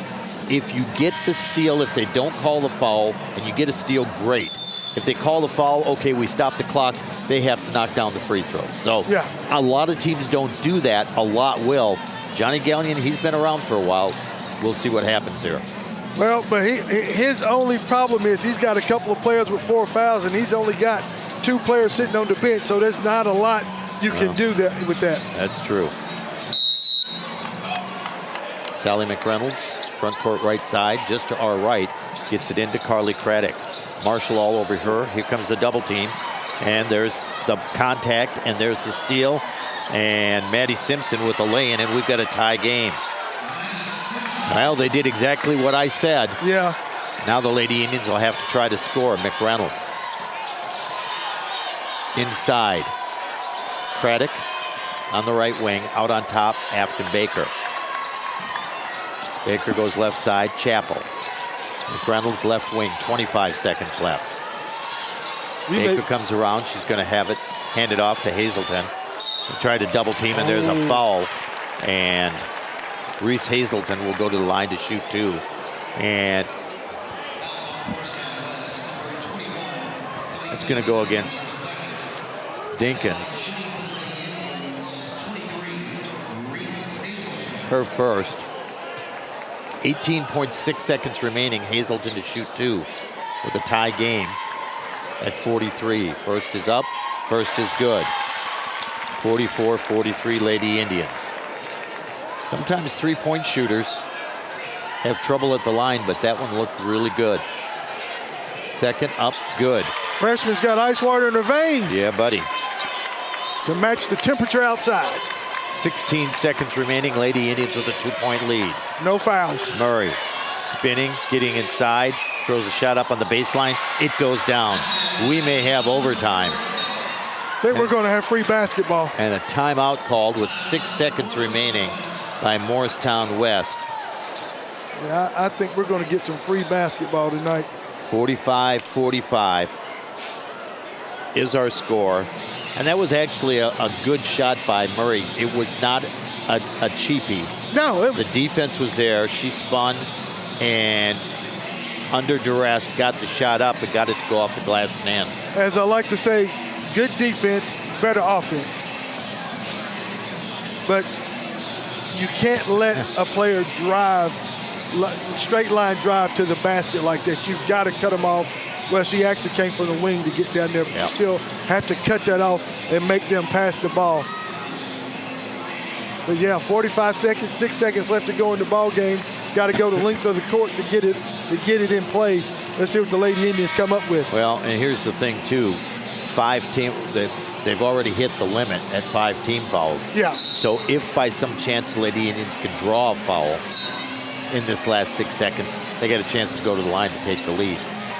But that's the key. And Morristown West, you would expect is going to put pressure on. They're going to put pressure on. Maybe the Lady Indians can, and it is not their 1-2-1-1 zone pressure that they had before. Well, maybe it is. It's just they're setting up a little bit differently. McReynolds with the basketball. Ball tapped away by Murray. And that was awful close to a reach for someone with 4 personals. Just 2.3 seconds left now. Lady Indians are going to have to have a prayer shot go in.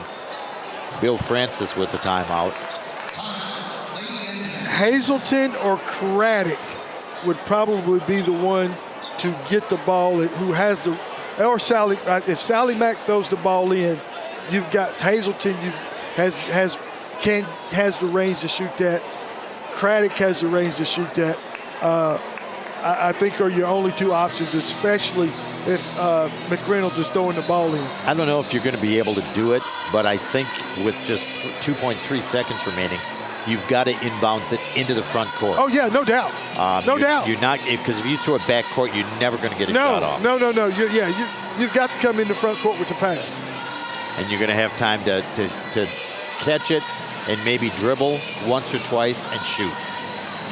What you could do is maybe set a back pick right here about half court and get somebody open. But you got to be able to make that pass, that cross court pass, set that back pick, make that pass, and get something about 30 some odd feet away from the basket. It'd be nice if you could draw a foul on that inbound. Yeah. Setting a pick. But you got to be still to set the pick, though. You can't be moving. Yeah. Let's see what Bill Francis has drawn up. Afton Baker will trigger it in. Chappell, Carly Craddock, Hazelton, and Sally McReynolds. So Sally Mack would be a shooter as well. Yeah. And they got 2 people down there guarding her. Got to go. Baker gets it in, and no. Baker with a heave at the buzzer, no good. And we're going to have free basketball, 45-45 at the end of regulation. We will go to overtime, a 4-minute overtime period. Once again, welcome in to those listening on 640 WXSM, the Sports Monster, and 1320 WGOC, getting and WQUT HD2. Oh, yeah. Yeah, we've got HD radio, oh, too. Yeah. Oh, yeah. And for those who aren't listening on HD radio, if you have an HD radio, you can listen on them. So, 7. Lady Indians outscored 10-7 in that final frame. And it's 45-45.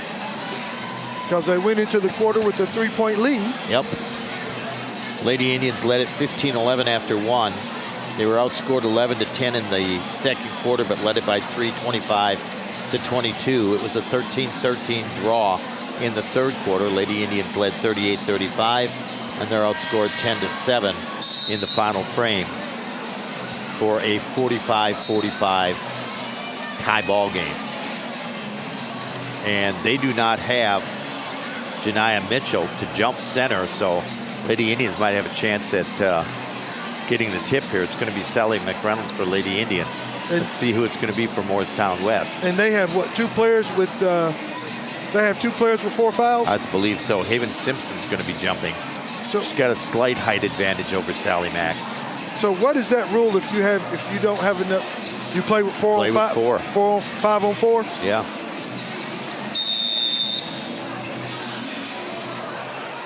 Richard Church taps it up. And it's going to be Morristown West. Murray out-hustled Chappell, and then she throws it between 2 players. Dinkins and Marshall were both there, and the ball went between them. I got it, you take it. Yeah. That's kind of what it was. Neither one of them knew who was supposed to get it. So the Indians get it back, and they have the possession arrow. Carly Craig, that worked out almost better. Yep. McReynolds dribbles out from the corner to the right wing, faces up to the basket. Working against Murray, dribbles in, lost dribble. Where are you going with it? Dinkins with the basketball, breaking down the floor. Fakes the pass, lays it up and in. Her first field goal, first points of the game. And it's a 47-45 lead, Morristown West. Chappell out to Afton Baker. Back to Chappell. Chappell dribbling into the paint, stops, hands it off Hazelton. She drives in, lays it up, no good, but a foul call against Morristown West. That's going to go against Murray. That should be number 5 against her. Yeah, they say that's just her 4th. Okay. I took my headset off to listen that time. Hazelton, free throw up and good. She's got 20 points on the evening for the Lady Indians and has a chance to tie the game at 47. Second is up, second is good.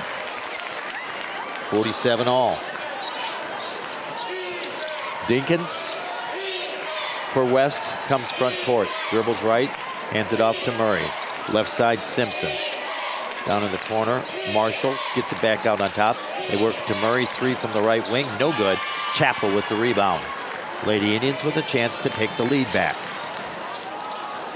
Left corner, Hazelton. She's got 5 threes, 1 this half. They have really guarded her out high so she can't shoot those threes. Carly Craddock. Chappell, left corner. Baker, she'll launch a 3. Too long. McReynolds with the rebound on the backside. Dribbles out, gives it up to Craddock. Back to Hazelton. Baker, Hazelton between the rings, dribbles left wing. Now she's going to back it out. 2:22 to play in the overtime period. Chappell with the basketball, dribbles between the rings. Left side, Craddock. Craddock to Baker. Baker spins, drives, lays it up in front. Will not go. Rebound tapped out, Craddock. 3 from the right side. Off, no good. Afton Baker with the rebound. Over to Hazelton, Lady Indians. 2 offensive rebounds. Hazelton for 3. In and out, no good. My goodness gracious alive. Ball tapped away, but it'll go out of bounds off the Lady Indians. Mandy Simpson came down with the rebound. It was tapped away and out. Opportunity after opportunity after opportunity. 3 cracks at it, or was it 4? 4 cracks Four at it. cracks at it. It just could not get it to go down. Here comes Murray for West. Murray to Marshall on the left side. Right side, Dinkins. Corner, Murray. Drives baseline. Lays it up, no good. Gets her own rebound. Reverses it up and good. And a timeout called by Johnny Gallion. 1:34 left in the overtime period. Man. And I'm telling you what, first portion of overtime and about the last minute of the regulation, all the bounces seem to be going Morristown West direction. Yeah, they are. They seem a little bit more active, a little bit more agile, and they're making the plays. They're making winning plays right now. Lady Indians got to regroup, get themselves together. And they had had some a good couple looks. of good looks. Had some real good looks at it. Ball just is not going down. Yeah, ball just would not fall. Again, this is extra free coverage of Lady Indian basketball as we were doing the streaming for that. It's time to come on for the boys, and we've just happened to go overtime. Yeah, so. free, as I like to say, free basketball. Free basketball. So we'll have boys action after this.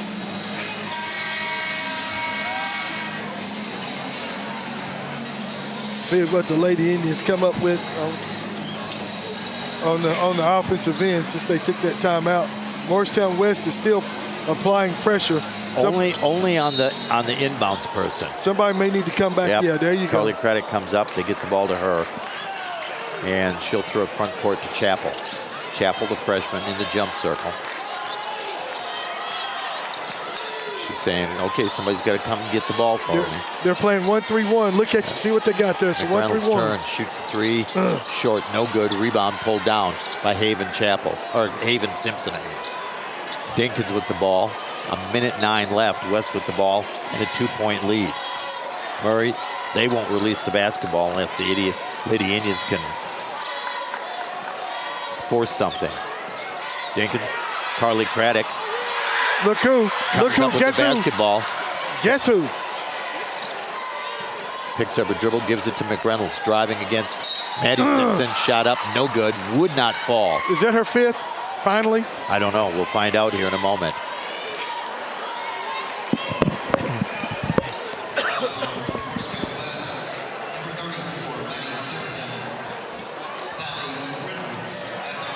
They say that's Maddie Simpson, and he didn't tell us how many she's got. Yeah, no. Need both of these if you're Lady Indians. First is up. Get in First it rattles around and goes through. McReynolds with 13 points, and it's 49-48. McReynolds to tie. Good. There you go. 49-49. 44 seconds remaining. Need to stop here. In the overtime period, Maddie Simpson out to Dinkins. Murray, she has been a thorn in the Lady Indian side. Drives baseline and a foul called against Carly Craddock. Reaching. That'll be 3 against her. They called her for being with the body, but well, here's the thing: she did not do anything Morristown West has been doing. I understand that, but they haven't called it, so. Oh, that's what I'm saying. Yeah. Marshall, right side to Murray. Murray, crossover dribble, drives paint. She wants to get to the basket. Offensive foul. Throws one up, no off balance, no good. McReynolds with the rebound. And we get a foul in the backcourt. Yes, we did. Yeah. 17.6 seconds left. Sally McReynolds will go to the line. That's one of the Simpsons.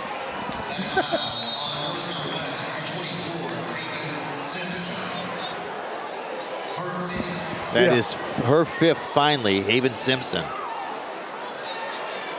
So she will go to the bench. Hold on. She hasn't gone out, has she? Yeah. Oh, they did sub in. Okay. McReynolds first, up and good. 50-49, Dobyns-Bennett. 17.6 seconds remaining. There's 4 team fouls against the Lady Indians, so the next one will send West to the line. McReynolds second, up, good. 51-49. 2-point lead, Lady Indians. Haven Simpson, right side Bohannon to Dinkins. Dinkins, left side Marshall, out on top Murray, dumps it down low. Simpson driving in, got away with a travel. Ball is steal, loose. Carly Craddock with the basketball, and that's going to be the basketball game. Lady Indians, Carly Craddock came up with the steal, and the Lady Indians hold on and win it in overtime, 51-49. Wow, what a game. What a game. Let's take a 2-minute timeout. We'll come back, wrap this thing up, and get ready for boys action. Indian basketball, brought to you by Chanscott Key of Kingsport, comes back right after this 2-minute break.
Back at the Buck Van Huss Dome, Dobyns-Bennett Lady Indians defeating Morristown West 51-49 in overtime. Lady Indians up 15-11 at the end of the first quarter. They were up 25-22 at the end of the first half. They led by 3, 38-35 after 3 quarters, but were outscored 10-7 in the fourth quarter, and it was a 45-45 tie.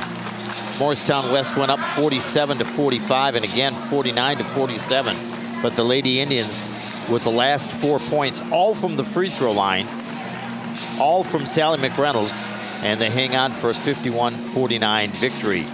Taking a look at scoring for tonight, Jocelyn Murray with 14 points for Morristown West to lead the Lady Trojans. Janiyah Mitchell had 12 before going out with a turned ankle in the second quarter. Haven Simpson with 7, Maddie Simpson with 5, Bohannon, Holt, and Marshall all with 3, and Dinkins with 2. Lady Indians were led by Reese Hazelton with 21, including 5 threes. Sally McReynolds had 16. Afton Baker with 7. Carly Craddock 3. Ashlyn Chapo and Malia Brown with 2 apiece.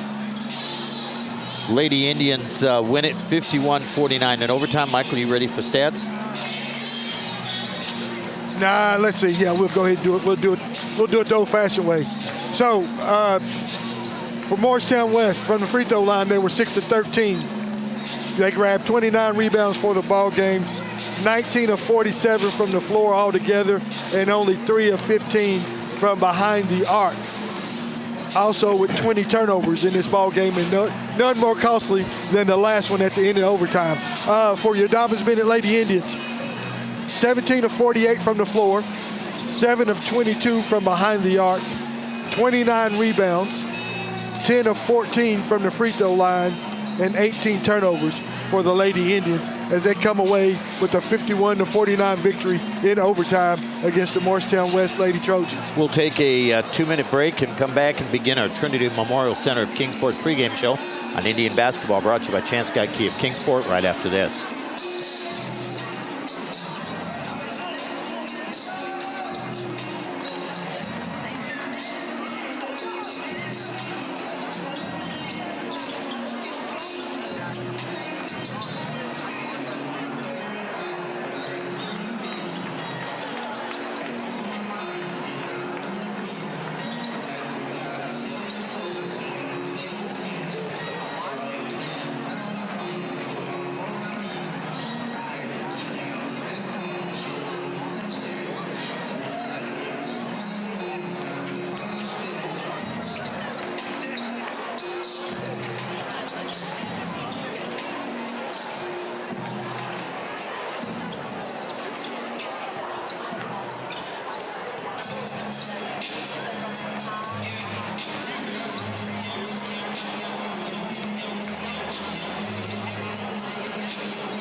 Back at the Buck Van Huss Dome, the Trinity Memorial Center of Kingsport pregame show as Dobyns-Bennett and Morristown West get ready to face off. Michael, in the girls game, we had two teams trying to break losing streaks.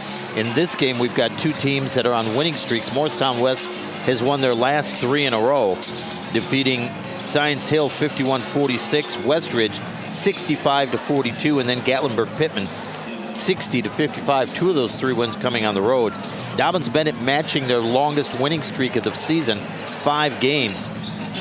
The 5 they won earlier was against Austin East and Knox West, both at Morristown West, the Commemoration Classic. Then against Gate City, Cherokee, and then Bell County, Kentucky in the first game of the Alpha Invitational. The last 3 wins now against AC Reynolds and Gate City, both on the road. Greenville and Morristown East at home. And then last Friday at Westridge, 73-58. So both of these teams on winning streaks, both of these teams 2-0 in the district. Tonight something's got to give. Yeah, you're right, Don. Something's got to give, and it is a battle of wills. Coach Poore said last Friday night after the Westridge game, he likes this Morristown West team is going to be physical. They're going to be in your face. They're going to be it's not going to be an easy ride for the Indians tonight, and they've got to come out and play with some heart and some determination if they want to beat this Morristown West team here at the Buck Van Huss Dome tonight. West is going to get up in their face. They're going to put pressure on the ball. Morristown West will not shoot a lot of threes. Most of their scoring is going to be done down low. And he told me, he said, and we talked earlier tonight before the girls game, he said, if they get the ball down low, they're going to score. So the key is put pressure on them out high. Don't let them get down into the paint and try to force turnovers. If they can force this Morristown West team into turnovers, he feels like that's their best chance to pick up a win. You might get some easy runouts that way. Morristown West knows that Dobyns-Bennett can shoot the basketball.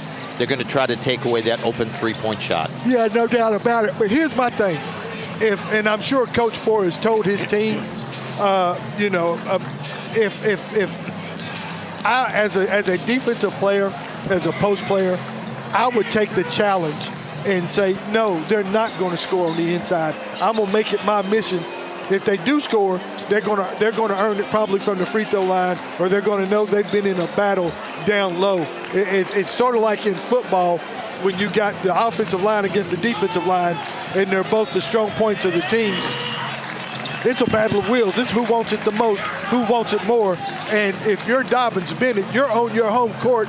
You got a student section that's over my right shoulder that is loud and proud tonight. It's homecoming. I would take pride. I would make it my mission not to let them get easy buckets in the paint. Dobyns-Bennett, Morristown West. Girls win at 51-49, Lady Indians. In overtime against the Lady Trojans. And the boys will try to make it a double tonight with a win against the boys. Again, both 2-0 in district play, looking for sole possession. And the Indians, not an easy one coming up Friday night, as they'll be at Science Hill. We'll take a timeout. This is the Trinity Memorial Center of Kingsport pregame show. Indian basketball brought to you by Scott Key of Kingsport continues after this.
Back at the Buck Van Huss Dome, Trinity Memorial Center of Kingsport pregame show. Indian basketball brought to you by Scott Key of Kingsport. Now I completely forgot what I was going to say. I had something. I had someplace I was going to go with this, and okay. Oh, I know what it was. Okay. Some Morristown West, an extremely good basketball team. Yeah. A team that Coach Poore, we talked about it at Center Street Grill and Smokehouse at the coaches show last Thursday night. We talked about it tonight. He's really concerned. He feels like his team can play with this team, but both teams 2-0, and the winner of this game will have kind of an inside edge. He said, as it is, he says Science Hill could do anything. They're good enough to beat anybody in the league. He said, but if we could come out with a win tonight and a win on Friday, he said, we're going to be in pretty good position. Yeah. But you got to take them one at a time, and you still got to go out and play and win them. Yeah. This Morristown West team, and I had them written down, and I can't find the sheet that I had them on. There's 3 players on the team from last year that I am not going to miss seeing. One of them, the only one I can remember is Bearcat Evans. Yeah. But there was 2 others, and they were just outstanding players. Could shoot from inside, could drive inside, could shoot it from outside. The one key guy that's back from last year is Will DeGrossler, a 6-foot senior. Yeah. He was part of that crew from Morristown West the last 2 years, as a matter of fact. Yeah. It was just a thorn in the Indian side.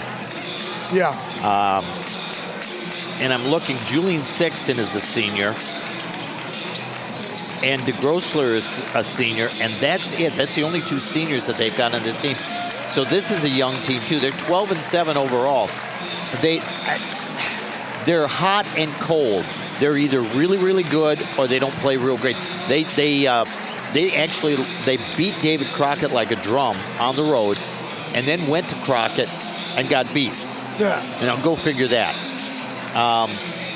It's like they're 2 different teams sometimes. So it'll be interesting to see which Morristown West team we see tonight.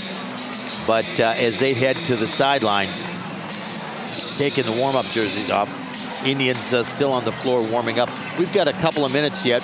Let's keep it here because we're going to have the color guard. Yeah.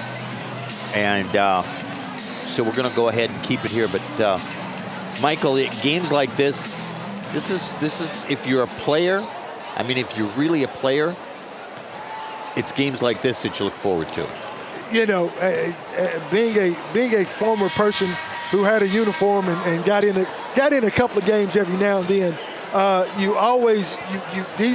this is a conference game, as we said, it's homecoming, and they beat your arch rival just the other week, so you want to go out and show them that, hey, they're soft, we're tough, we're going to go out and we're going to play you hard-nosed, we're going to try our best to beat you. But we saw them at the Classic down at Morristown West, at the Commemorative Classic, and they are tough, physical.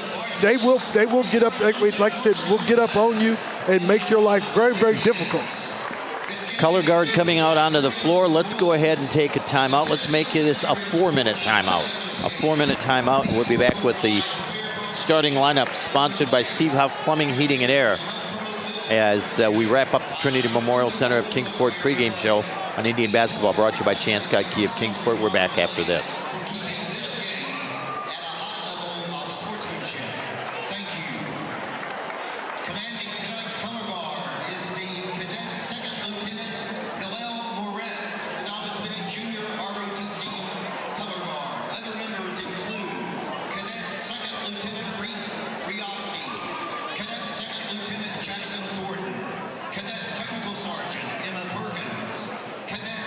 Sergeant Michaela Payette, and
The Trojans are coached by Joe Dobyns.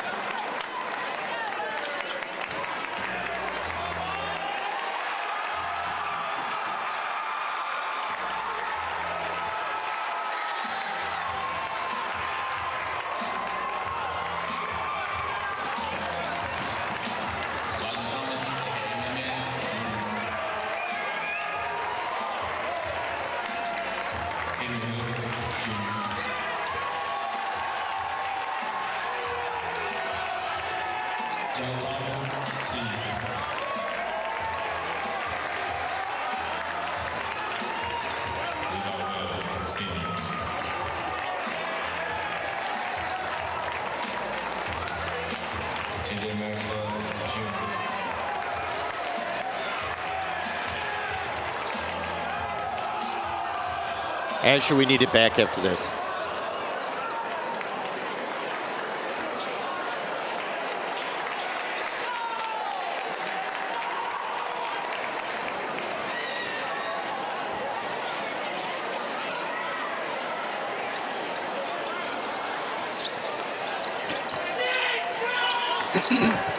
Our Steve Huff Plumbing, Heating, and Air starting lineups for Morristown West: the 5'10 senior Julian Sexton, 5'11 senior TJ Walthall, a 5'11 junior Jake Bunch, a 6' senior Will DeGrossler, and a 6'1 junior Jameer Williams.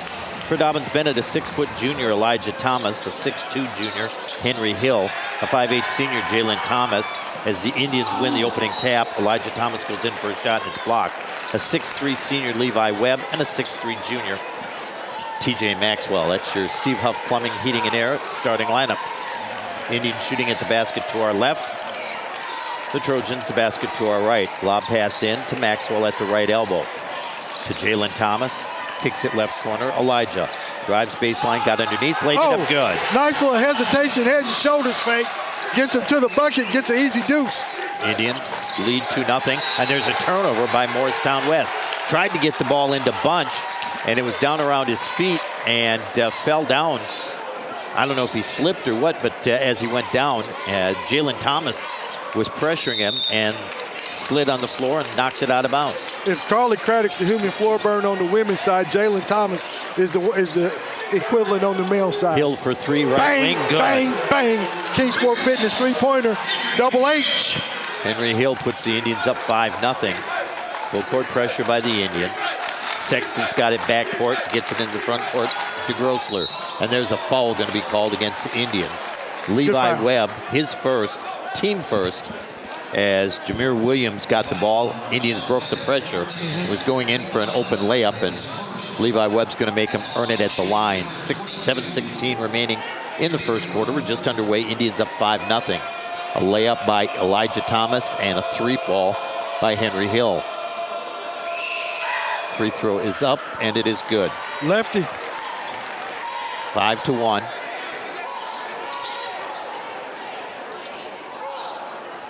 Julian Sexton, somebody needs to check his birth certificate. With that beard he's got, he looks older than a high school player, doesn't he? He's 32. You got a couple of them with facial hair. Yeah. Williams hits them both, and it's 5-2. Coach Porce told me, he said Morristown West is extremely efficient offensively. Jalen Thomas out high, right side to Maxwell. Elijah Thomas. Inside, Jalen Thomas does not shoot. Henry Hill, Maxwell, right corner three, too strong. Ball is loose. Elijah Thomas is saving it. Oh, stepped on the sideline. It'll be Morristown West basketball. TJ rushed that shot a little bit right there. Yep. Had a hand in his face, kind of rushed that one. 5-2. Dobyns-Bennett. West with the ball after the Dobyns-Bennett turnover. DeGrossler triggers it in. Good. Stolen by Elijah Thomas. Goes to the basket. Reverses it up and in. There you go, man. Do work. 7-2, Dobyns-Bennett. Sexton with the basketball. Gets it to Bunch. Bunch in the backcourt, guarded by Jalen Thomas. Throws it into the front court, Sexton. Bunch, right wing. Backs it out. Hands it off to DeGrossler. DeGrossler wants to drive, no. Kicks it out on top. Williams, almost a steal by Levi Webb. Left side Sexton on the wing. Out on top to Walthall. Right side Bunch. Williams. Indians are going to have to be very patient and diligent on defense. Sexton, step back from the left elbow, shot up, no good. Elijah Thomas with the rebound. Almost a steal by Bunch as Jalen Thomas comes front court, and a foul against Sexton. His first, team first. He don't know what he did wrong, Don. Well, Jalen Thomas about dribbled into him. And I think that's why he thought he didn't do anything wrong. Jalen gets so low with his dribble. Yep. He does not dribble standing straight up and down. Of course, he's 5'4" anyway, so the lower he gets, the shorter he gets. 5'8". Caden Cutlip in. Tyree Thomas in. He can't come in because his jersey. He's got Tyree. He was tucking it in on his way in. Gotta tuck your jerseys in. Jalen to Elijah, back to Jalen. Back to Elijah, right corner. Thought about driving baseline, now he will. Kicks it left corner. Cutlip quickly out to Maxwell. Swinging around, Elijah, right corner for three. God! Bang, bang, bang. What ball movement. Another Kingsport Fitness three-pointer. 10-2, Dobyns-Bennett. Elijah Thomas with 7 of the Indians' 10 points. Bunch to Williams, back to Bunch. Left side, Anderson no into the game for the Trojans. Right corner to Williams. Oh, Walthall nice back door. Hits Sexton, he reverses it up and good, and it's 10-4, Dobyns-Bennett. Nice backdoor cut, nice little bounce pass. Good play right there by the Trojans. Carter Atwood and Tyree Thomas waiting for a dead ball to check in. Maxwell, Elijah Thomas left corner. Does not shoot the three, no in his face. Goes to the elbow, backs out. Left to the jump circle. Crossing over, right corner, Jalen Thomas drives baseline, kicks it left corner, trying to go to TJ Maxwell, but Williams with the long arms knocks it out of bounds. Here comes Tyree Thomas and Carter Atwood in. Levi, Webb, and Jalen Thomas out. We've got Tyree and Elijah Thomas on the floor. Inbounds to Maxwell, turns. Elijah Thomas, right wing, passed up the three. Right elbow jumper, good. Oh, man. You're doing a little work. He is picking up where he left off last Friday night, Mr. Helm. 12-4, Dobyns-Bennett. Bunch working against Atwood. Long pass into the front court. They've got No in the corner, drives baseline, kicks it out on top to Bunch between the rings. Back to No, left corner. Back out high to Bunch. He's going to back it out. Goes right side to Williams. Going to drive, try to drive against Tyree Thomas. Spins at the baseline, lays it up. Oh, no good. Rebound, TJ Maxwell. Outlet, Atwood. Atwood to Tyree Thomas underneath. Shoot the ball, Tyree. Maxwell for three, no good. Follows his shot, drives, lays it up, good, and a foul. Yes, sir.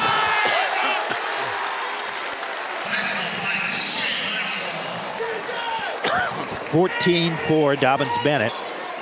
Did you catch who the foul was against? 2, that's Julian Sexton. That's his second? It's 2 against him. He's coming out. Who is that coming in the game? I do not know. Number 11 coming back. That is DeGrossler back in. Yeah. TJ trying to get three the hard way. Good. Got it. 15-4, Dobyns-Bennett with an 11-point lead. 3:58 remaining in the first quarter. Garrison Jones in, Henry Hill back in for the Tribe. Maxwell and Elijah Thomas getting breathers. Inbounds to Bunch. Works his way up against Cutlip. Front court. Hands it off to Grossler. Swinging around right side. Into the game, Joey how would you pronounce that? Melhako? Which one? Number 1. Milhako.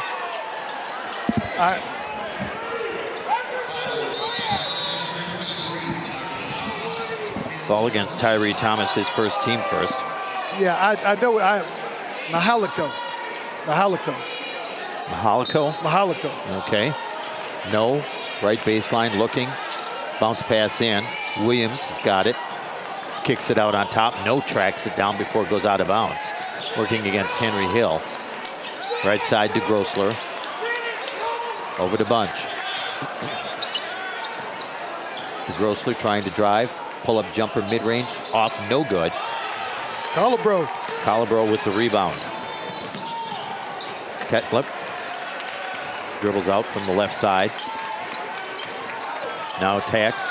Right side, Henry Hill from the corner. Three. Bang, bang, bang. Another Kingsport Fitness 3-ball. Second three, Henry Hill. And a timeout called. 30 seconds. By Morristown West. 3:03 left in the quarter. And the Indians with a 14-point lead on Henry Hill's second three of the game. Henry Hill picking up where he left off Friday night. A 30-second timeout. Caden Cuplip against Morristown East had 25 points. If he can get hot tonight and duplicate that, he'll go over 1,000 points. He is 24 points away from 1,000 in his career. For his high school career. And he's a junior. I think he's going to get it. Probably won't do it tonight, but within the next couple of games, good chance. How befitting would it be? If you were just thinking, how cool would it be if he got it Friday night at Science Hill? But he's going to have to get some tonight. Had just 5 against Westridge after his 25-point performance. Yeah, he had a real bad shooting night. To Grossler, high to Williams. Got Mahalico down low, lays it up, good. Inbounds pass to Cutlip. 18-6 Indians. Atwood with the basketball, backcourt. Comes front court against Mahalico. To Tyree Thomas. Just off the right elbow. Atwood in the right corner, dribbles out wing. To Hill, takes left, dribbles right. Atwood thought about a three, no. Mahalico is closing quickly. There's a ball tapped by Bunch. Cutlip tracks it down the corner. Garrison Jones driving. Got away with out one. To Atwood, long three on top. In and out, no good. Rebound pulled down West. Good defense by West that time. Long pass ahead, a run out. Oh my goodness, that's a cheapy foul against Garrison. Williams with the basket on the run out by Morristown West, and Garrison Jones apparently breathed on him too hard, picked up the foul. That's probably an anticipation call. I think so. Because you got both guys flying in the air and you don't want anybody to get hurt. Atwood and Tyree Thomas out. Jalen Thomas and TJ Maxwell in. And Williams with 4 points, looking for 5. He's already 2 for 2 from the line, trying to get this back to a single-digit game. Up, good. It's 18-9 Dobyns-Bennett. It's a 5-0 run by the Trojans. Into the game, Andy Fowler, a 6-foot junior. 2:09 left first quarter. Jalen Thomas with the basketball, working against Mahalico. Comes front court, hands it off Elijah Thomas. Left side, Hill to Maxwell. They are really guarding out on the three-point line since the Indians have scored a couple from out there. Henry Hill. 15-footer, good. Henry may be feeling it tonight. 20-9, Indians up 11. 1:43 left in the quarter. No stops. There's a steal by Garrison Jones. There was not a black jersey close to him.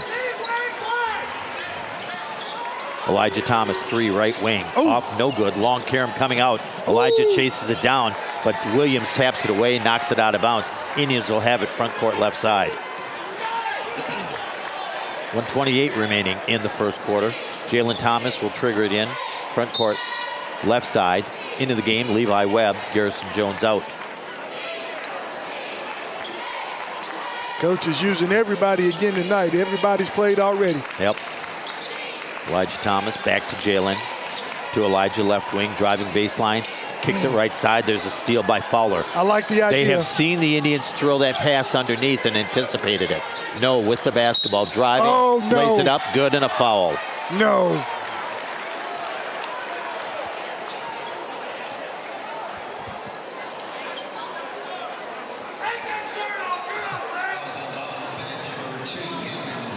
If you're not, Henry Hill called for the foul, his first, team 4th.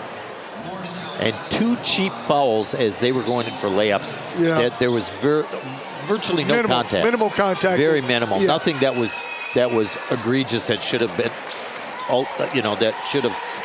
That warrant a foul call. There you go. That's the word I'm looking for. And there's a foul against Morristown West. And just their third. And no, can't believe they called that on him.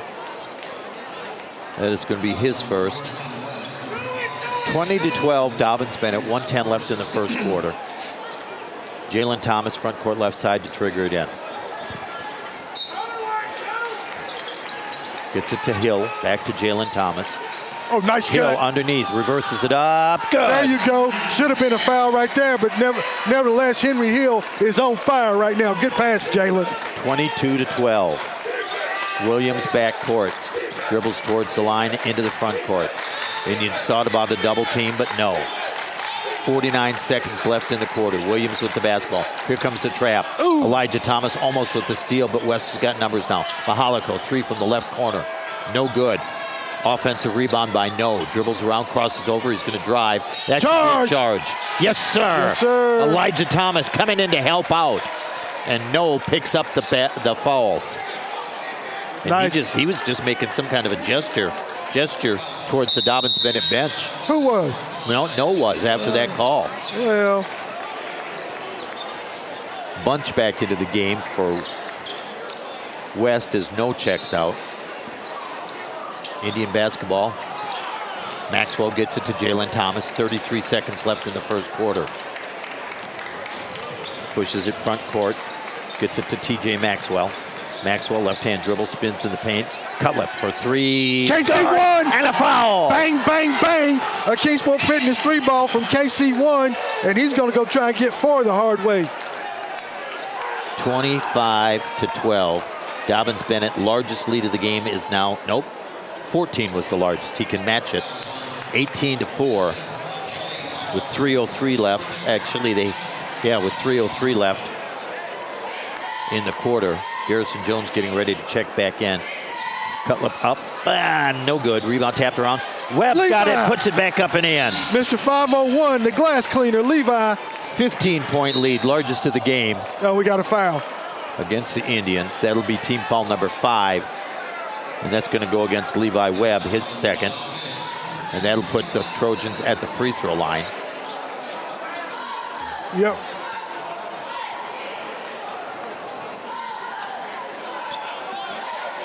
If that's fine, yeah. Should be shooting. Well, what's the discussion about? Making sure both books have it right. Because I think that was the discrepancy in the girls' game.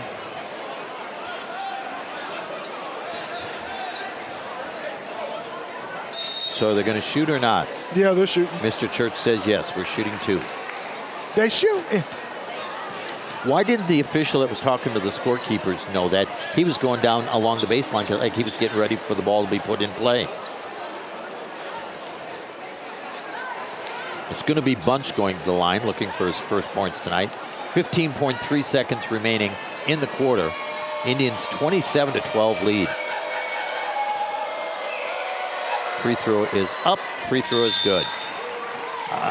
You get the feeling they're pretty good free throw shooters. I get the feeling they're a good team because we watched them earlier this year. I know they're a good team. Oh, yeah.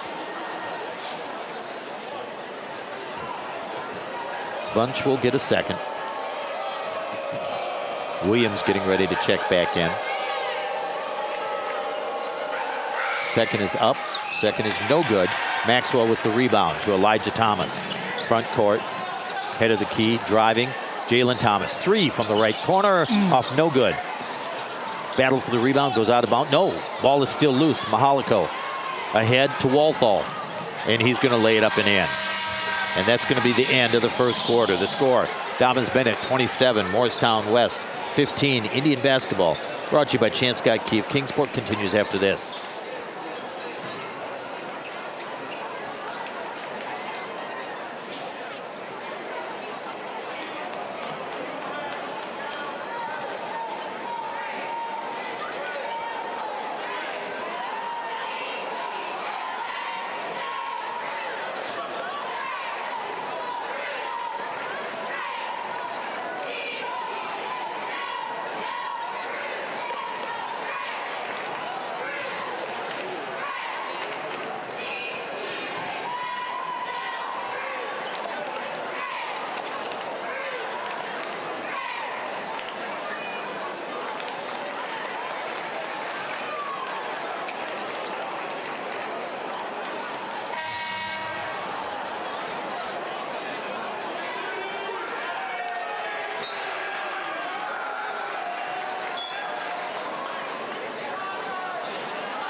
Morristown West basketball to start the second quarter. Dobyns-Bennett leading 27-15. But West scoring the final 3 points of the quarter. Walthall gets it. He's double teamed. Gets it off to Bunch. Bunch trying to drive, stolen away. Elijah Thomas with the basketball. He'll come up against Mahalico into the front court. Right hand dribble to the arc. Almost a steal by Bunch. Gets it to Atwood. Back to Elijah Thomas. Cutlip on the right side. Left hand dribble out at right of the jump circle. Left side to Maxwell. Looks like West has picked up their intensity. They're attacking more defensively. Atwood back. Ball fake, gets it to Maxwell. He's going to back out over to Atwood. Cutlip, right wing, underneath. Open. Maxwell, Elijah Thomas for three. Good! Bang, bang. Another Kingsport Fitness 3-ball, and Maxwell gets another assist on the 3-ball. Could have put it up and shot it, but hits Elijah Thomas, and he knocks down his second 3 of the game. It's 30-15, Dobyns-Bennett. There's Williams missing a layup on the reverse. Elijah Thomas driving in, laying it up and good. Man.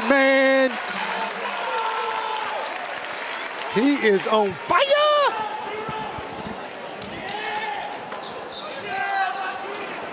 Foul is going to go against Jake Bunch, his first, team first of the second quarter. Indians up 17, largest lead of the game.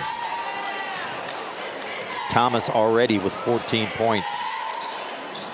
Missed the free throw. Come on, make a free throw. Indians 1 of 3 at the free throw line, or is it 1 of 4? 1 of 3. Mahalico for 3 from the corner, no good. Long carom out to Bunch, drives in, shot up, good. Well, they'll score if they get inside. 32-17. There's a steal.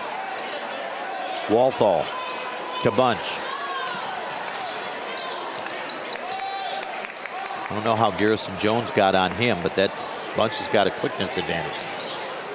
Mahalico, ball fakes, dribbles left to Williams. Off left side, Walthall. 3 from the left corner, rattles, no good. That should have been a foul against Mahalico. He throws it out, but saves it to Elijah Thomas. And there's a steal by Mahalico, coming in from behind. Nobody looking. Here comes DeGrossler. And there's going to be a foul against TJ Maxwell. His first, team first of the second quarter. And West will have it baseline right side. 4 subs getting ready to check in for the Indians. TJ joined the parachute club again that time. Collins, Calabro, Tyree, Thomas, and Henry Hill all in for Dobyns-Bennett. 6:04 left first half, 32-17 Indians. DeGrossler will trigger it in. Throws it over the top to Williams. Out to Bunch. Left side, Mahalico.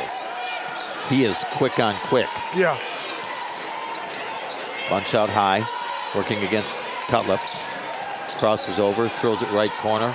Williams, pull-up jumper just inside the arc, no good. Oh my. And Morristown West knocked the rebound away from Tyree Thomas. It was Walthall, but Trojans knock it out of bounds. Dobyns-Bennett will get it back. I didn't think I'd see somebody out-muscle Tyree underneath the paint in the paint. I don't think he was. I don't think he realized he was behind him. Yeah. Maxwell in court, gets it to Atwood. Pushes up the floor against Sexton, who's just checked back in. Over to Maxwell. Cutlip left wing. Dribbles right, gets it to Hill. Maxwell, 3 from the right side. Bang, bang, bang. Another Kingsport Fitness 3-ball. TJ.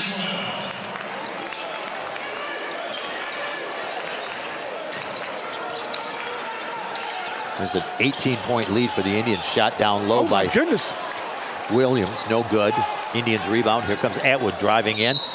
As he was going up, he tried to pass it back, and they're going to say he was not shooting. I thought maybe they could fool him into thinking he was shooting. DeGrossler called for the foul. His first, team second, and Atwood will trigger it in. Baseline left side for the Tribe. Here comes No in. He's going to check in for Walthall. That's hard to say. Walthall.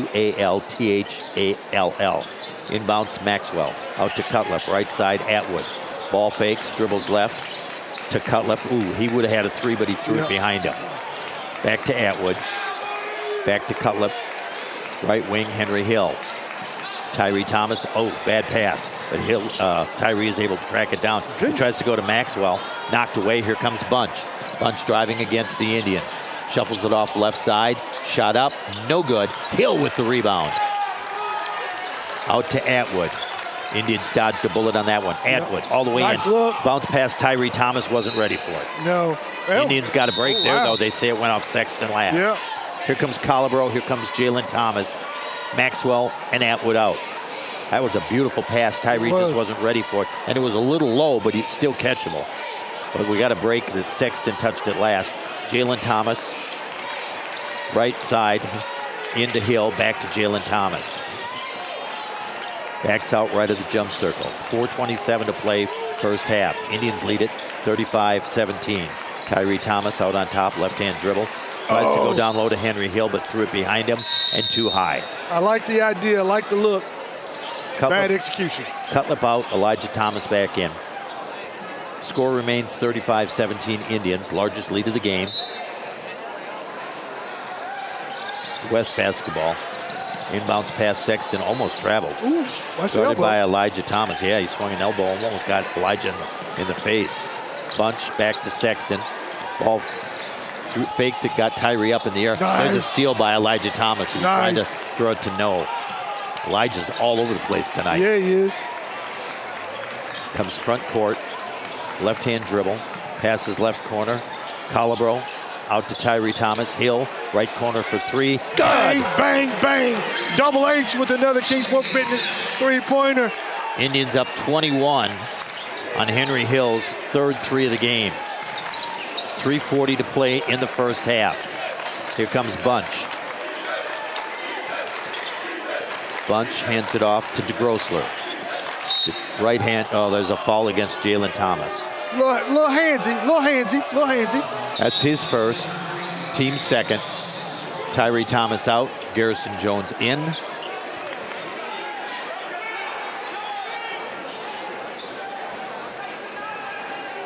No will trigger it in, front court left side. Gets it into Williams. Double teamed immediately. Passes left to DeGrossler. DeGrossler backs it out on the left side. Bunch on the right side. Puts it on the floor, goes right side. Sexton, almost knocked away by Elijah Thomas. Sexton saves it. DeGrossler head of the key. Passes right corner, Sexton. Out to Williams. Williams to left wing, hands it off. Bunch trying to drive. Drives baseline, nice take. Gets it up off the glass and in. Nice take. 38-19, Dobyns-Bennett. Hill for three, off no good. Garrison Jones battling for the rebound. Williams knocked it out of bounds. All over his back. Yep. Lord have mercy. Here comes Mahalico back in, Bunch out.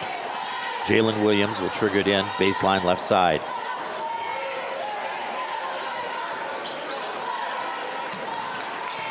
Into Colibro. Drives. Kicks it to Henry Hill. Lays it up. Left hand good. Nice look by Colibro. Cutting Henry Hill coming down the lane. Gets another easy deuce. 40-19. Dobyns-Bennett. Mahalico. 2:27 to play in the first half. Sexton spinning, paint. Kicks it out. Mahalico, three from the head of the key. No good. Colibro with the rebound. Colibro over the top to Jalen Thomas. Underneath, Garrison Jones. He was hit, missed the layup. He was hit as he was laying it up, and that's what pushed it to go too strong. But the Indians with the rebound, Jalen Thomas to Colibro. Ooh, almost dragged the pivot foot. Yeah, he needs help. Come to him. The ball got knocked away, so that's going to break the count. And a whistle on a timeout, Chris Poor. Yeah, he's going to try to bail his team out of that one. Coach saw it was not going the way Dobyns-Bennett wanted it right there, and Coach Poor takes a 30-second timeout. 1:54 remaining in the first half. Dobyns-Bennett up 40-19. They led it 27-15 at the end of one.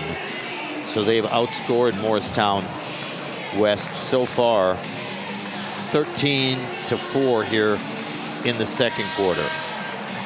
It's been an impressive first quarter for the most part for the Indians. Yeah, no doubt about it. Tribe has played really well only 6 turnovers here in the first half. Made what, 4 or 5 threes? 6 threes already in the first half. Shot the ball well. 7 threes. Henry's got 3.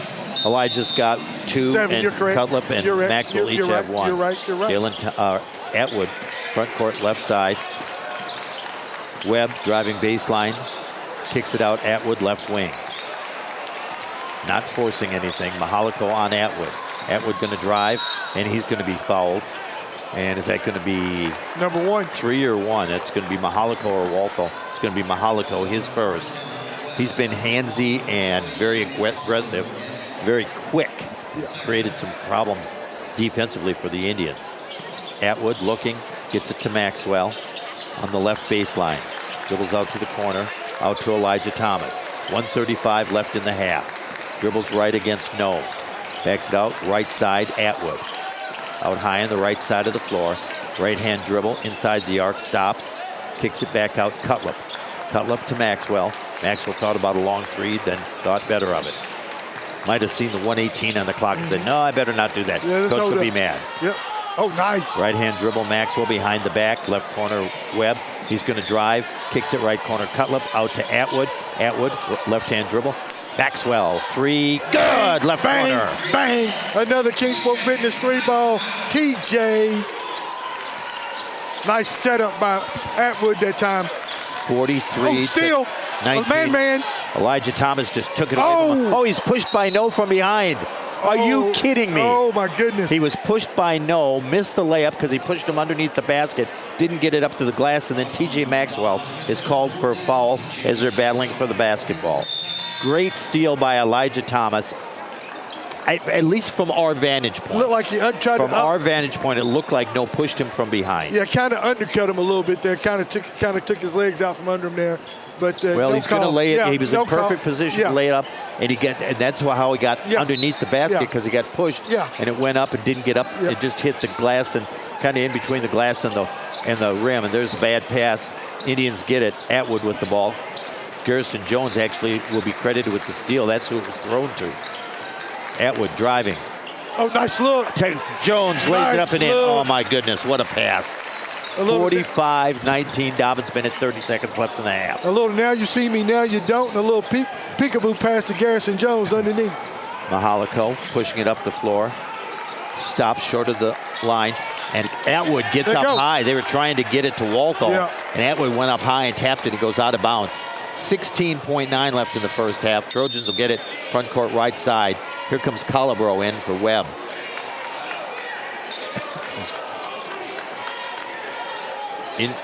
There's a number 20 in for Morristown West. Don't know who that is. Inbounds pass, Walthall. Williams spins in front, lays it up good. Nice pass, nice basket. 45-21 Tribe. 7 seconds. Atwood driving, pull up shot. Off, no good. Walthall, heave at the buzzer, off the front of the rim, no good. That'll be the end of the first half. Dobyns-Bennett 45, Morristown West 21. Indian basketball brought to you by Chance Scott Keefe. Kingsport continues after this.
Indian fans, welcome to 2026 basketball homecoming at Dobyns-Bennett.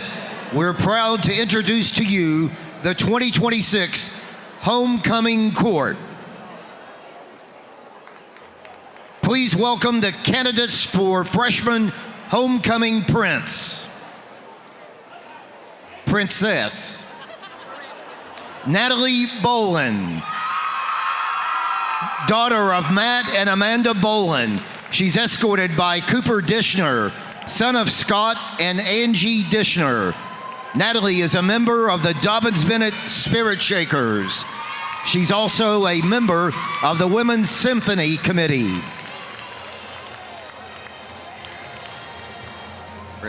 Zakiah Ernest, daughter of Jasmine Lewis and Eric Ernest. Zakiah is escorted this evening by her cousin, Zayden Woods, the son of Jocelyn Craddock. Zakiah is a member of the Dobyns-Bennett basketball team and the Dobyns-Bennett color guard. Chelsea Markham, daughter of Colton and Catherine Markham. Chelsea is escorted by Porter Benton, son of Andy and Jamie Benton. Chelsea is a member of the Dobyns-Bennett Spirit Shakers and was selected as a member of the freshman leadership team at DB. Brentley Marsh, daughter of Kevin and Amy Marsh. Brentley is escorted this evening by Eli Horton. Eli is the son of Ben and Kendall Conkin and Shane and Juliana Horton. Brentley represented DB in the 2025 TSSAA State Championship for golf. She's also a member of the 2025 Sparkle Squad. Please welcome to the court the candidates for the sophomore homecoming princess. Ava Ferguson, daughter of Brooke Manus and Matthew Ferguson.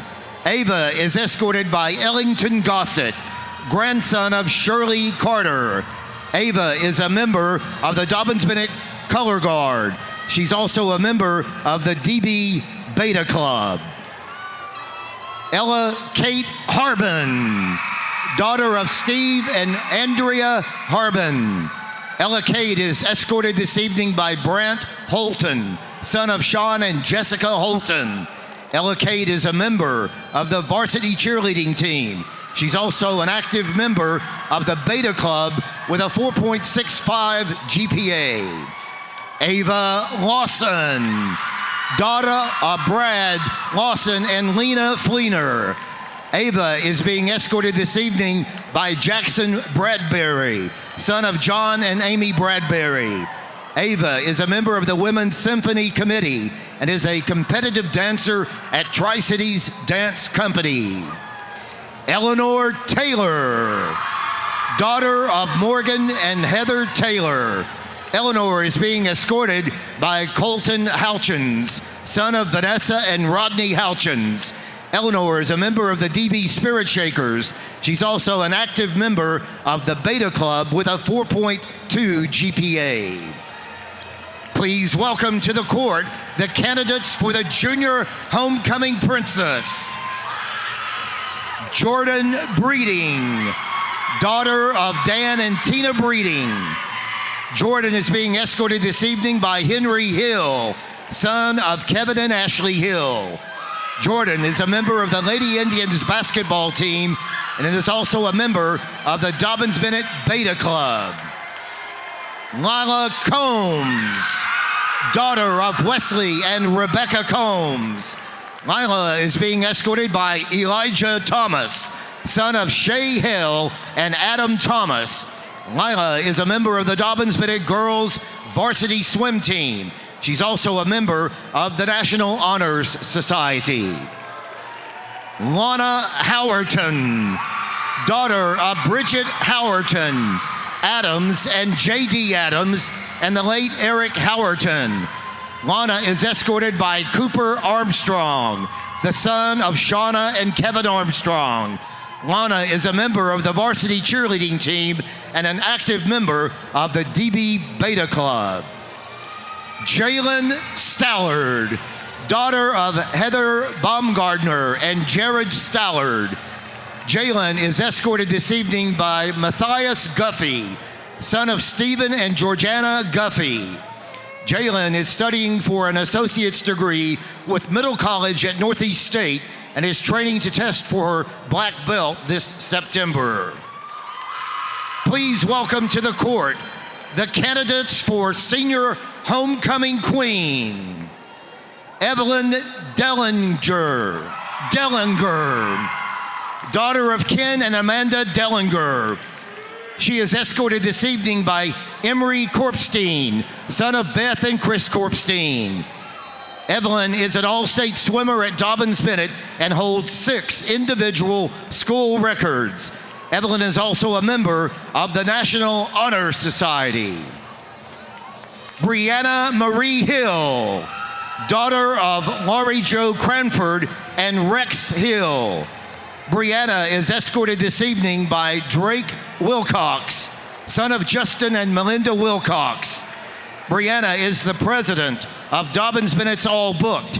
She's also a National Merit Commended Scholar. Brianna will be the 3rd generation of women in her family to attend Emory University in Atlanta this fall.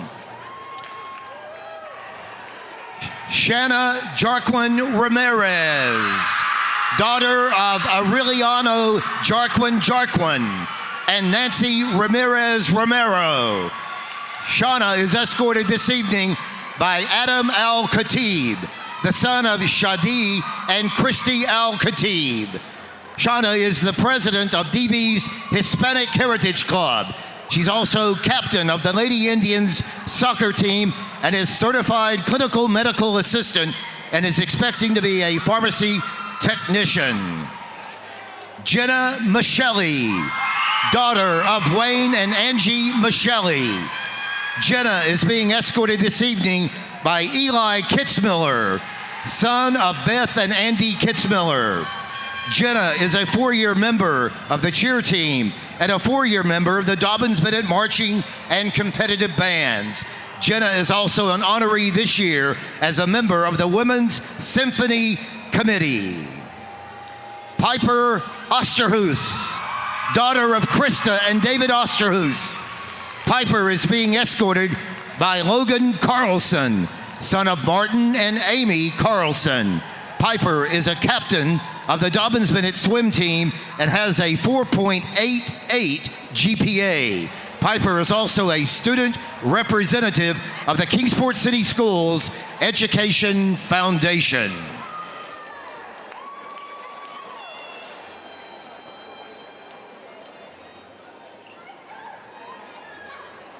And now it's time to announce our 2026 Dobyns-Bennett Basketball Homecoming Princesses and Queen. Please welcome back to the Buck Van Huss Dome our 2025 Homecoming Queen, Gracie Egan, to crown our winners. Our freshman class, please congratulate our freshman princess, Zakiah Ernest.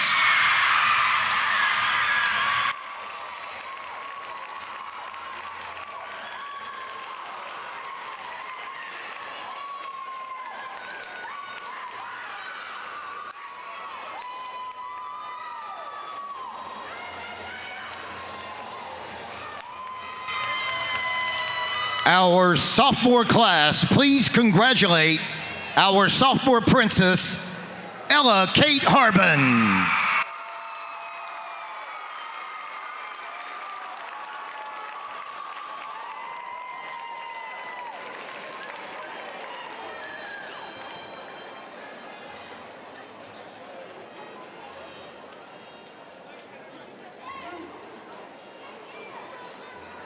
Our junior class, please congratulate our junior princess, Lila Combs.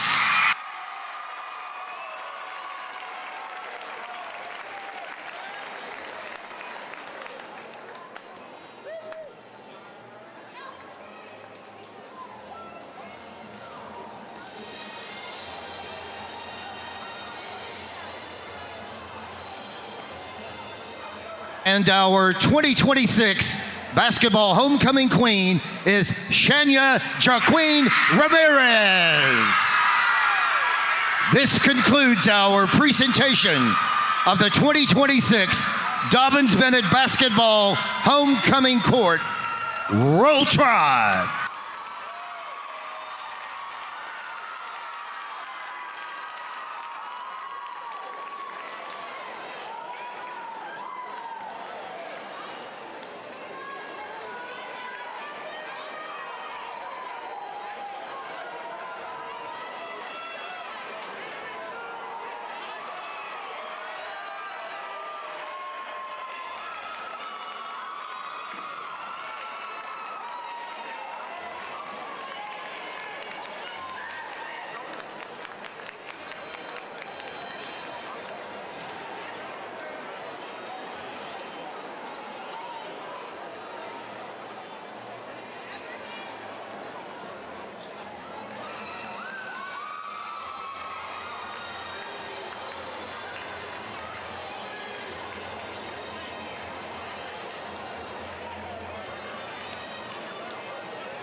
Back at the Buck Van Huss Dome, well, hopefully they'll turn things on and we'll know how much time is left here in the halftime break. They still do not have anything up there on the big scoreboard over the center of the court or on the what would be a shot clock, but they use for the game time and the score. So we don't know. You know, Michael, I'd say it's about 5 minutes. No, 2 minutes. not even that. Just over 2.5 minutes. Indians played a really, really good first half of basketball.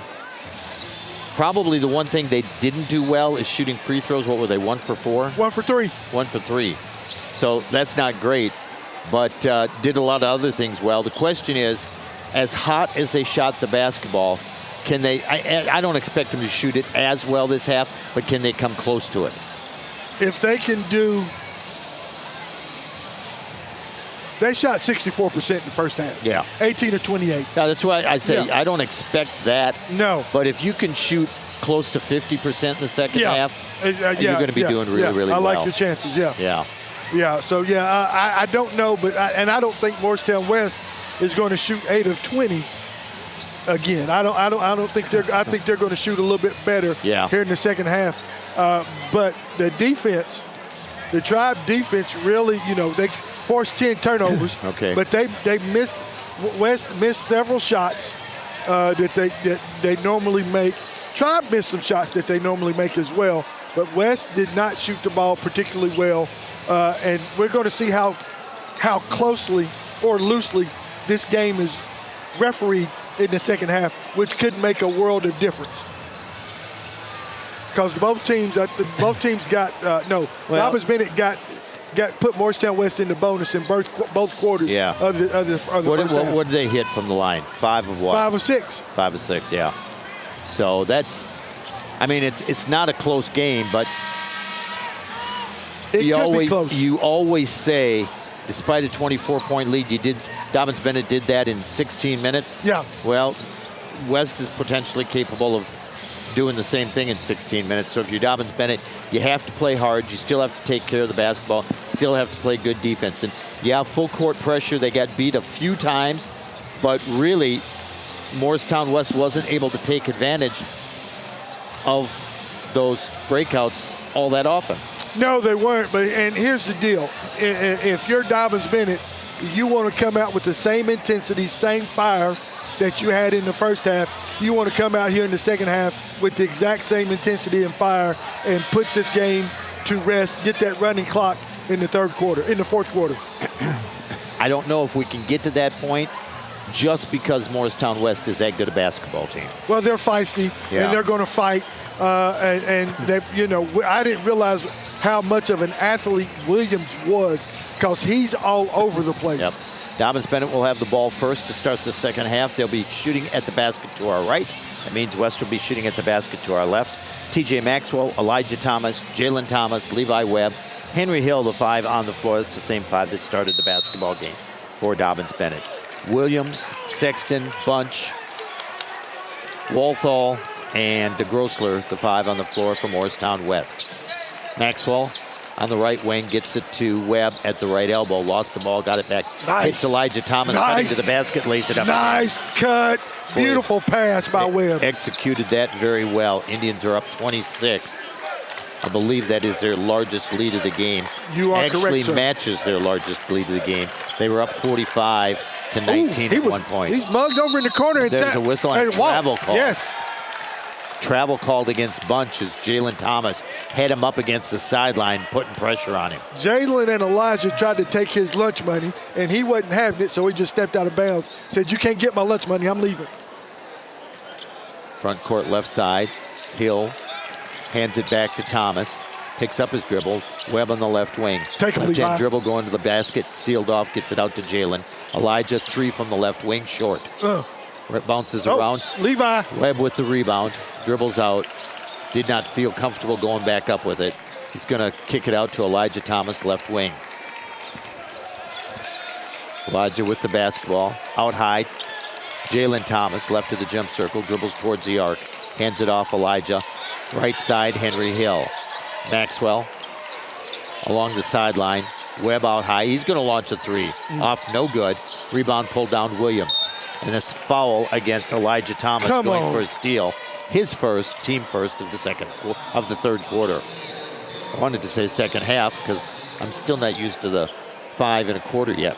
What is this, our 3rd season of it? I think no. Yeah. 5 fouls in the quarter? Yeah. No, it's the second season. Just the second? Yeah, because I was upset over it. Well, Good so steal, that- TJ. Maxwell with the steal. DeGrossler tried to throw it in. Maxwell stole it and then laid it up and in. And we got a foul. Man took the charge. Man took a charge underneath. Yes, the foul he did. on That Sexton. foul against Sexton. Yes. I've got that for 3 for him. Yeah, Elijah Thomas is trying to get on my list here. Maxwell. TJ, Good bang, for bang, 3. bang. Kingsport fitting his 3 ball, first one of the second half. 50 to 21. That's a 29-point lead. Wow. Here comes Bunch. Lays up a runner, no good. Look Battling at for the TJ. rebound with Look TJ at TJ Maxwell. Boy. And TJ's going to help him up. Yeah. That is, you could see both of them were battling for the ball. Yeah. Him and Bunch. They both went to the floor hard, out of bounds. But neither one of them did any shoving. No. And they were very calm, which is good to see. And then Elijah helped him up. That's classy. That's classy. On both parts. Yeah. On both parts. I like that. Yeah, no Too har- many times you see guys they get feisty in those situations. Collins and Calabro in, and we've got a hold against Levi Webb. That'll be 3 against Levi. Number 2 against the Indians this quarter. 6:22 to play, third quarter. Indians have outscored. Well, it's a 5-0 run to start the second half. Inbounds. Walthall, turnaround shot, up good. 50 to 23. Beat Levi to the spot that time. Yep, Hill with the basketball, right wing. Out to Calabro. Calabro, left-hand dribble, left to the jump circle, guarded by Sexton. Hands it off, Elijah Thomas. Crosses over, brings it back out. He's guarded by Bunch. Oh, Bunch with a Finally. reach in. He looked like he was trying to give him a hug. Yeah, they bumper cars out there.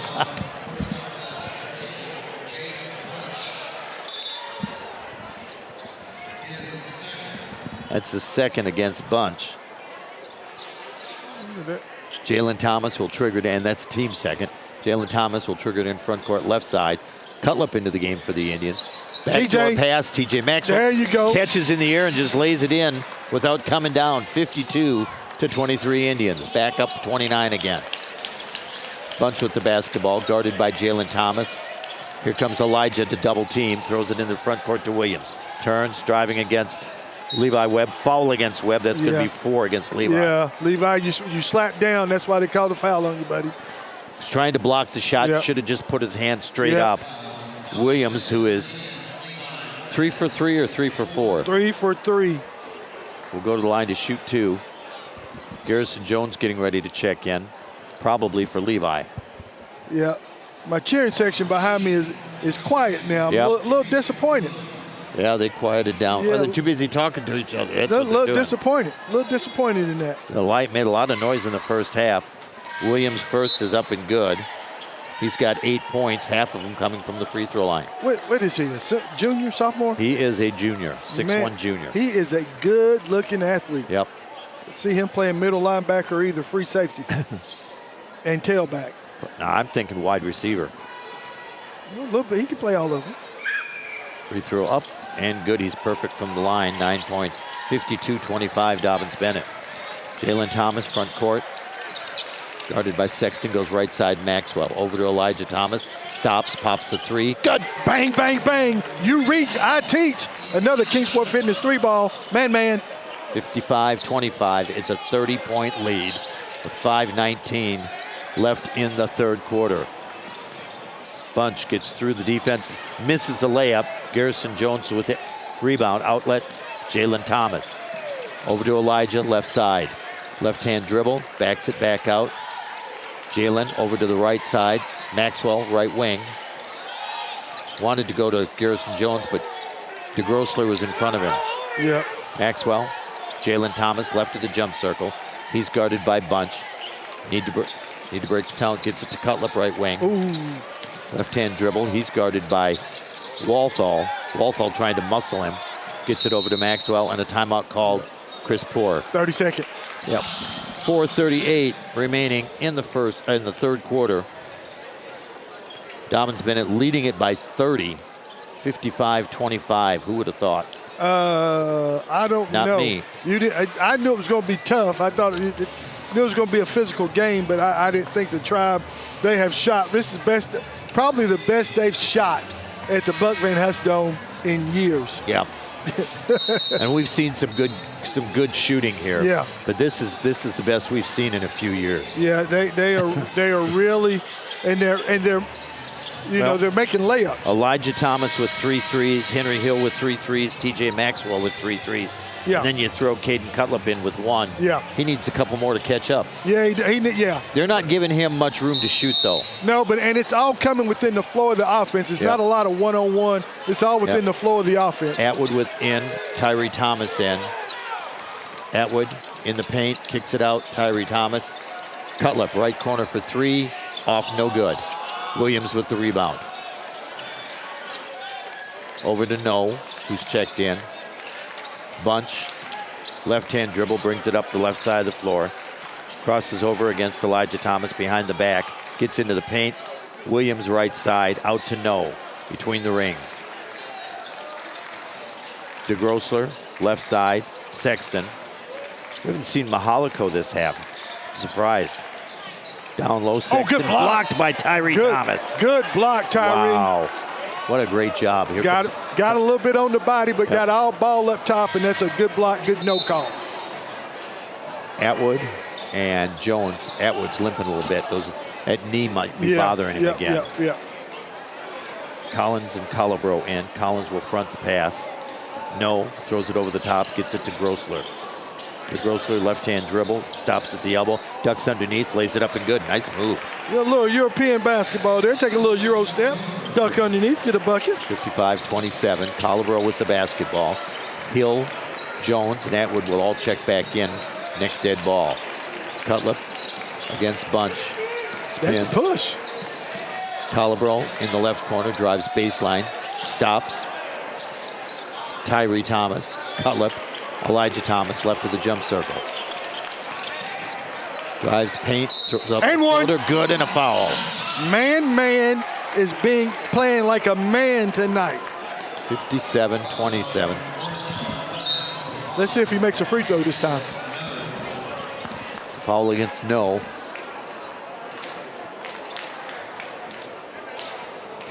John's not keeping us up to date with the number of fouls.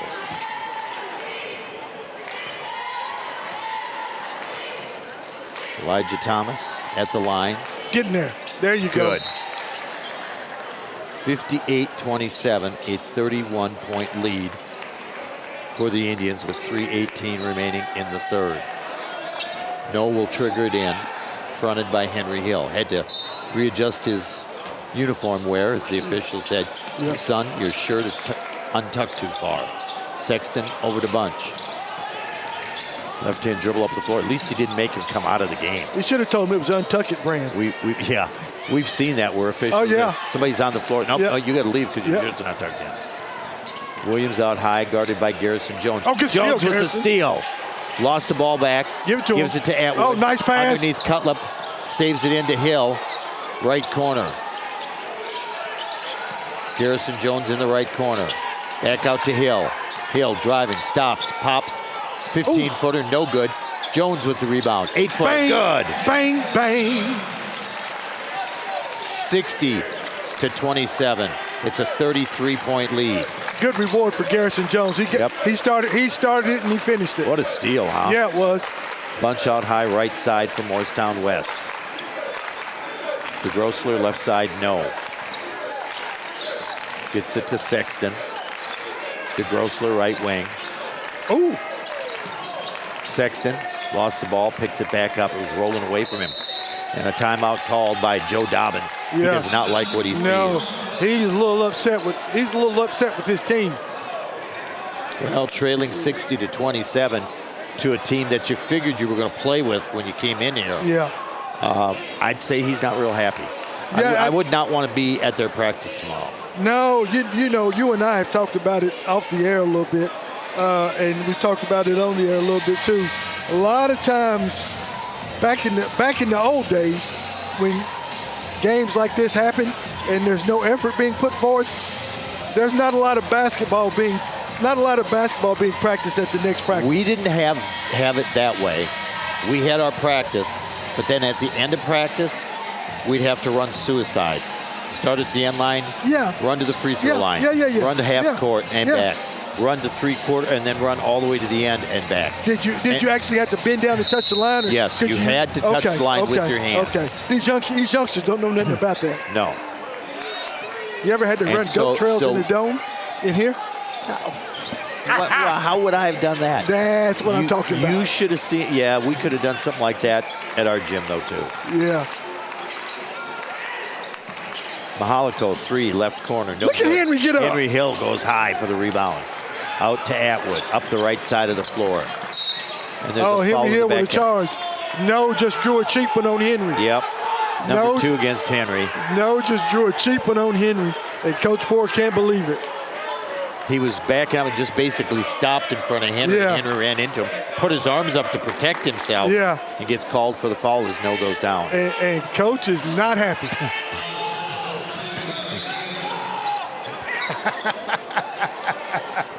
I don't think Coach is going to win that argument. No.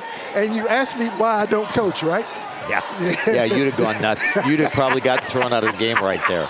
Up 62-27, you'd have got tossed. No, into Mahalico. Well, I asked how come we hadn't seen him. We got him now. No, probably see him the rest of the half. Sexton, Williams driving, sealed off on the baseline, dribbles back out corner.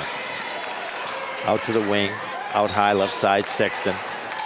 Ooh, 21. Brian Caldwell in for the first time. Yeah, and Tribe's in a 2-3 matchup zone. Sexton, right elbow, shot up, rattles, no good. Hill with another rebound. To Atwood. Pushes it up front court, dribbled right around, no. Floats up a floater, good. Float game. Carter Atwood with his first 2. 62-27, Indians up 35. Float on. 107 remaining in the basketball game.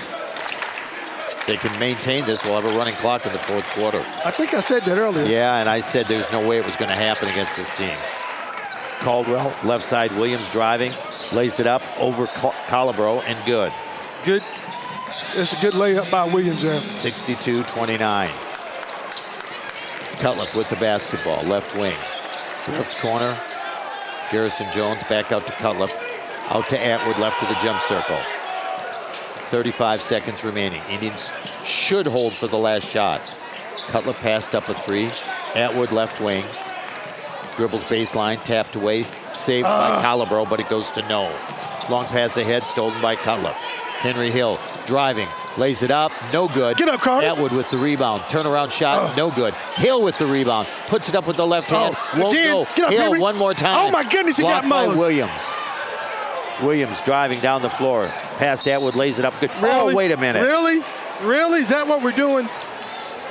Is that what we're doing? Is that going to be Henry Hill with the foul? Yes.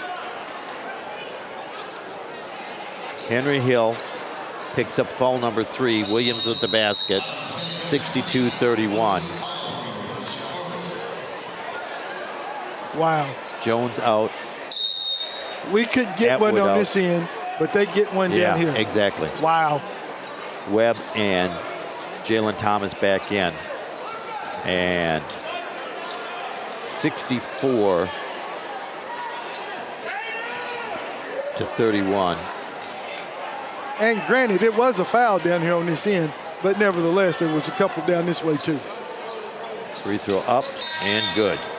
He has not missed one of those yet. No, he's good. 64-32. Lead is back down to 32 now.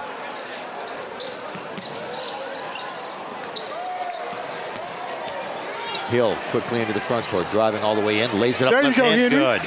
Nobody stepped in front to stop him. Nope. That will be the end of the third quarter. Dobyns-Bennett 66, Morristown West 32. Indian basketball brought to you by Chanscott Kiev. Kingsport continues after this.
Eight minutes left in this one. Dobyns-Bennett up 66-32.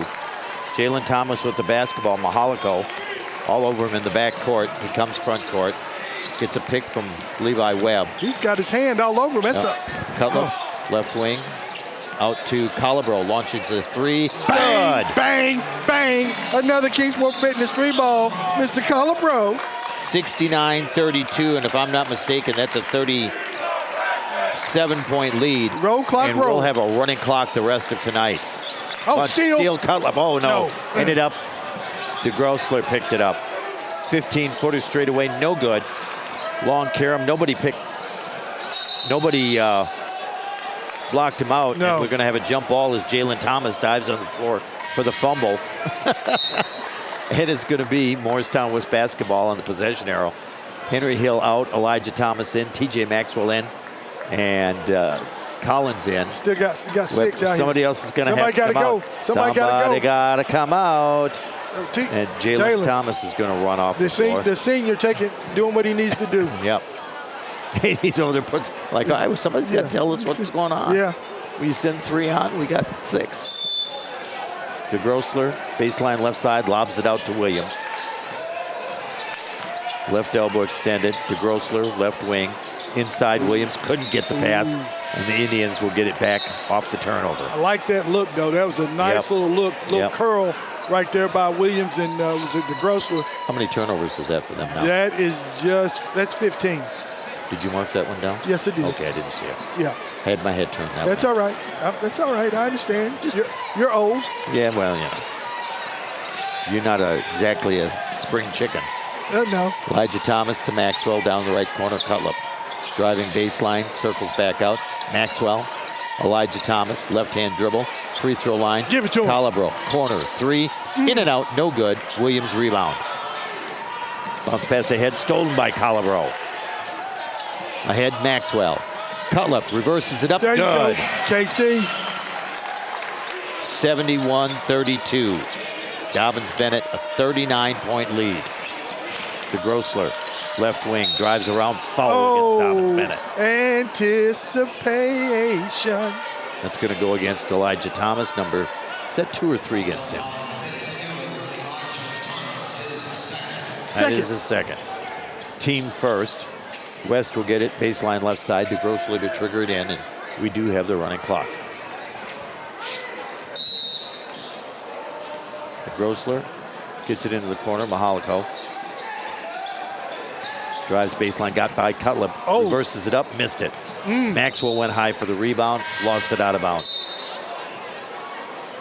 And some people may ask why the Tribe is still pressuring, playing pressure defense. Well, you're working on some things in live action situations. That's what you got to do. Got to work on some things. And they've already played all 11 players, so it's not like you can clear the bench in this situation.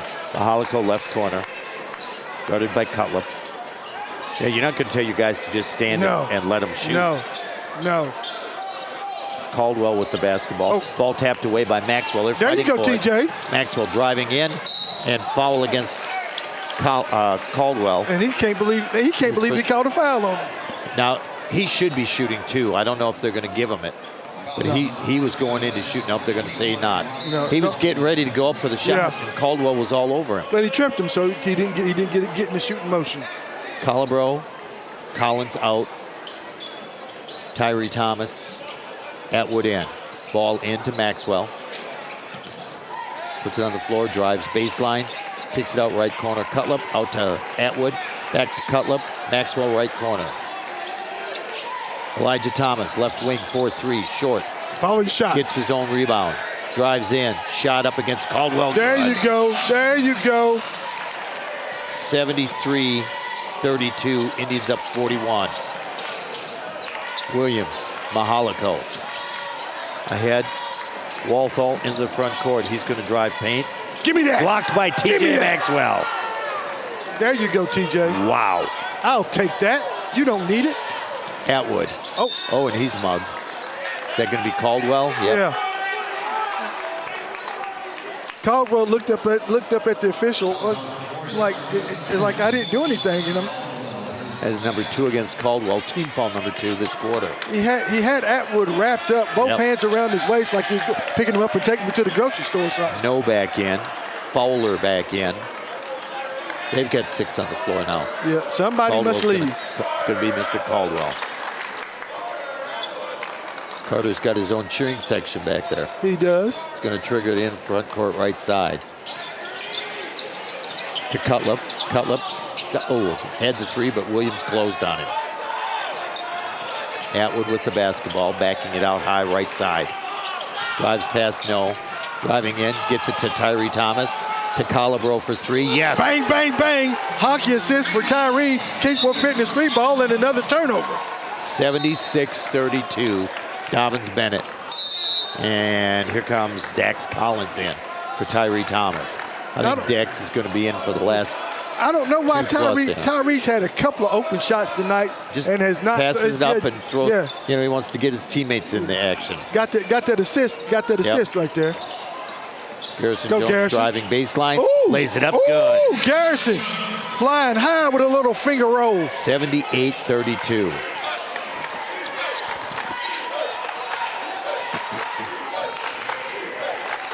The Grossler spins against Jones. Gets it out, no. Williams, head of the key. Elbow. Sexton, 3 from the right wing. Good, and a foul against Dax Collins. Yeah. That just snapped a 14-0 run by the Indians. Spurtability. 78-35. But you cannot foul a jump shooter. No. Sexton at the line. Free throws up. Free throws good. They've only missed 1 free throw all night, haven't they? Yeah. Wow. Yeah. 6, 7, 8, 9 of 10. 107 left in this one. Really? No. called for the foul. He can't believe it. He looked like he was trying to push Atwood out of bounds. He had his hand on his hip and trying to let his backbone slip and just fouled him. I don't understand. I don't get it. Here comes Mahalico in, no out. And knows one of those kids that he's never committed a foul Probably not. in his entire life. Atwood to Cutlip. Cutlip, right hand dribble. Good pick. X out corner. Left alone, pops the three. In and out, no good. Get up, Dax. Dax Collins with the rebound. Go up. Was that not a foul? Really? Wow. Really? There's the ball tapped away, but Williams picks it up. Oh, you're going to call a foul? They're going to call a... Oh, my. Garrison Jones called for the foul underneath. I'm not going to say a word. That's funny. I'm not going to say a word. That is just funny. Clock's running down. They're going to let it run out. They're going to stop it. Yeah, no. Run, clock, run. Normally in this situation, they'll stop it and let them shoot the free throws. They just did. Yeah. 6.3. The film, they will see it on the film. Williams, perfect 6 for 6 from the line. Miss it. Oh, I'm sorry. There you go. I was trying to give him the announcer's jinx by saying he was a perfect 6 for 6. Well, and it worked. It worked. In other words, ball don't lie. You reminded me when you said miss it. You reminded me of that guy from Caddyshack, Noonan. Noonan, miss it. Noonan.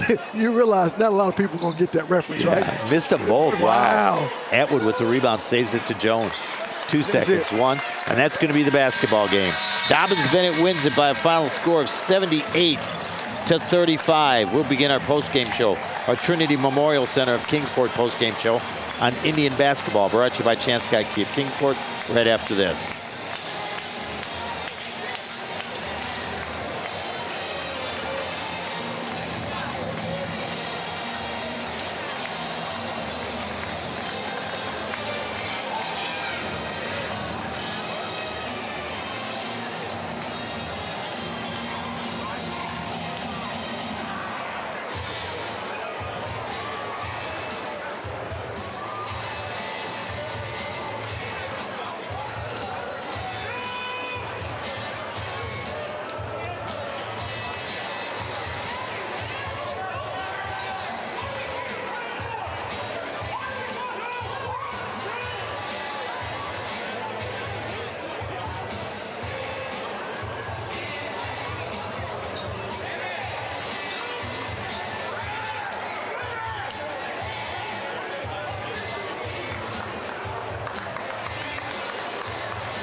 Dobyns-Bennett defeats Morristown West by a score of 78-35. Head coach Chris Port joins us, sponsored by Beef O'Brady's of Kingsport. Coach, we stood in your office earlier today and talked about what an important basketball game this was, and I asked you, is your team ready? And you said, yeah, they are. Yeah. Well, they were, weren't they? Man, that was a complete game. Yeah. You know, what a great game we had coming out here. Thought that's the best we've played on both ends of the floor, but the focus was great. You know, the energy in the building was fun, and, you know, our guys showed up tonight and had a great game. Always helps when you shoot the basketball well. Shot over 60% from the field in the first half. I'm not sure what it ended up at, but over 60% in the first half. Yeah, well, I thought we shared the ball extremely well. You know, got high-quality shots, and then guys made them, and it just kept rolling. So, you know, that momentum that we built, we continued to use throughout the game. And, you know, kudos to our guys for being unselfish and making the right play. Yeah, you talk about that. That's just what I was going to say. you always talk about how unselfish this team is, and we saw again tonight guys underneath the basket passing up shots, kicking it out to a teammate, and a lot of those shots went in tonight. Yeah, well, that's who everybody wants to be, but it's hard to do that, and our guys have balled in, and when we do that, we look really good, and I thought we played together and played for each other tonight. 3-0 in the district right now in the conference. You got a big game against that team over in Johnson City coming up on Friday. But so you got a little bit of time to savor this one, right? Well, I mean, Morristown West is a great team. Yeah. There's no doubt about it. They've played extremely well. Tonight we played really, really good, and, we know that we beat a good team and they're well coached and, they have good players. So we've got to make sure that we stay focused because this isn't the end all. Coach, congratulations on the win. Appreciate it. We'll see you Friday night. Roll Tribe. That's head coach Chris Poor of the Dobyns-Bennett Indians. Who we got coming in next? Elijah Thomas, man. Saw you before the game, told you have a good game, good luck tonight. And I'll tell you what, I don't know if I've seen you guys play any better this season than what you did tonight. Yeah, I felt like we played good. It was a good game. You came out, you shot the ball really well. You came out of the box really, really hot. Unofficially, I had you for 21 points, but you were doing it inside, you were doing it outside. Did you feel coming into the game any different, that you really felt like you had a chance to really get hot today? Nah, it's just another game. Let the game come to you and you see what happens. Talk about, one of the things I really liked about your game this year is that you attacked the basket a lot more. You're certainly capable of shooting the threes. You made 3 of them tonight, but you really got a lot of points going into the lane and laying it up. Is that something that mentally you thought, well, this is a part of my game I need to improve? How did that come about? Definitely, yeah. Last year, I was mainly 3, so I had to develop a attack, get to the rim type game. So is that something coaches talk to you about, or is that just something you kind of thought, and I need to improve on this? Definitely the coaches talk to me about that. Yeah. Got to get stronger, got to get to the rim. Well, congratulations. Great game tonight. Thank you. That's Elijah Thomas, and who we got coming up? Let's talk to Henry Hill. Henry Hill coming in. Unofficially, I had Henry for 17 points. Henry, nice game tonight. Thank you. Talk about the performance by your team. It was really a complete performance. I don't have the official numbers. Michael's figuring those up, but I know you guys took care of the basketball really well. That's an emphasis the coaches have put on the team. I know he's talked to me a lot about it, that you guys needed to get better at it. You seem to do a really good job taking care of the ball tonight. So in practice, like the past 2 weeks, every time we had a turnover, we had to go run. So well, there you I think go. that kind of implemented it to us. So it makes you think about it a little bit, doesn't it? And Man and TJ were killing. I think the way they were attacking and playing with an aggressive mindset kind of set everything up for everybody else. This was really a nice team performance tonight. This team seems to be coming together more and more as the season's come on. I mean, a lot of guys coming back from last year. You had 3 new guys come in this year, but they seem to mesh really well with everybody else, and everybody seems to, everybody's getting a lot of playing time. Yeah. You're rotating in and out. I know I've had people ask me, well, why do they rotate them in and out like that all the time? That doesn't really affect you guys, does it? No, it doesn't. I think when we all really care about each other and ultimately the outcome of winning the game, I think that subbing stuff and the personal, game stuff, it really doesn't matter. All we really want to do is have more points than them at the end of the day. Yeah. And see each other succeed. Yeah. Congratulations on the win. Thank you. Good game. Let's get TJ in here.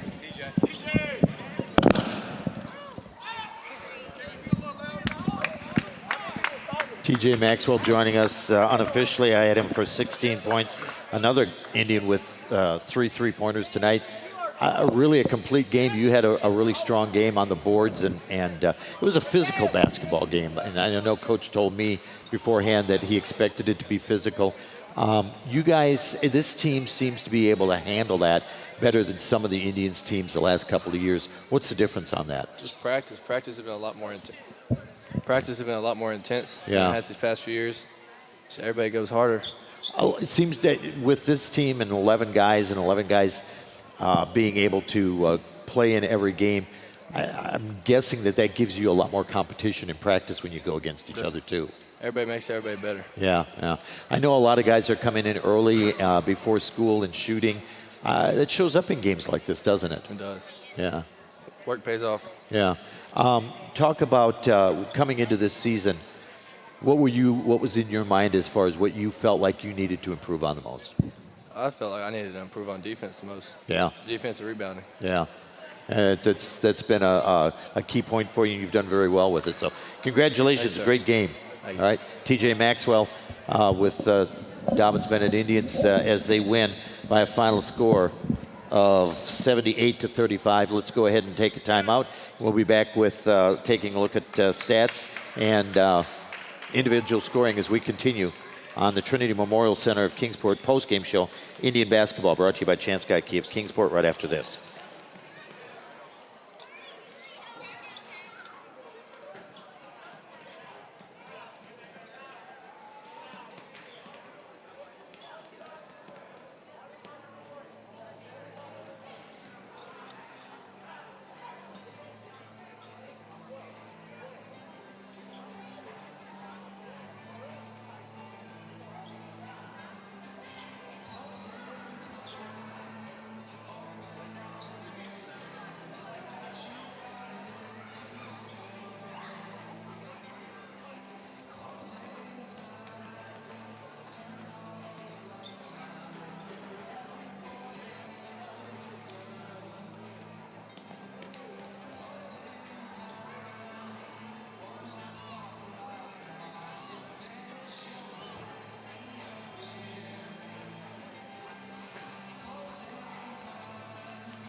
Back in the Trinity Memorial Center of Kingsport postgame show, Dobyns-Bennett and Indian Basketball, brought to you by Chance Guy Key of Kingsport. Also, Indians win it by a final score of 78-35.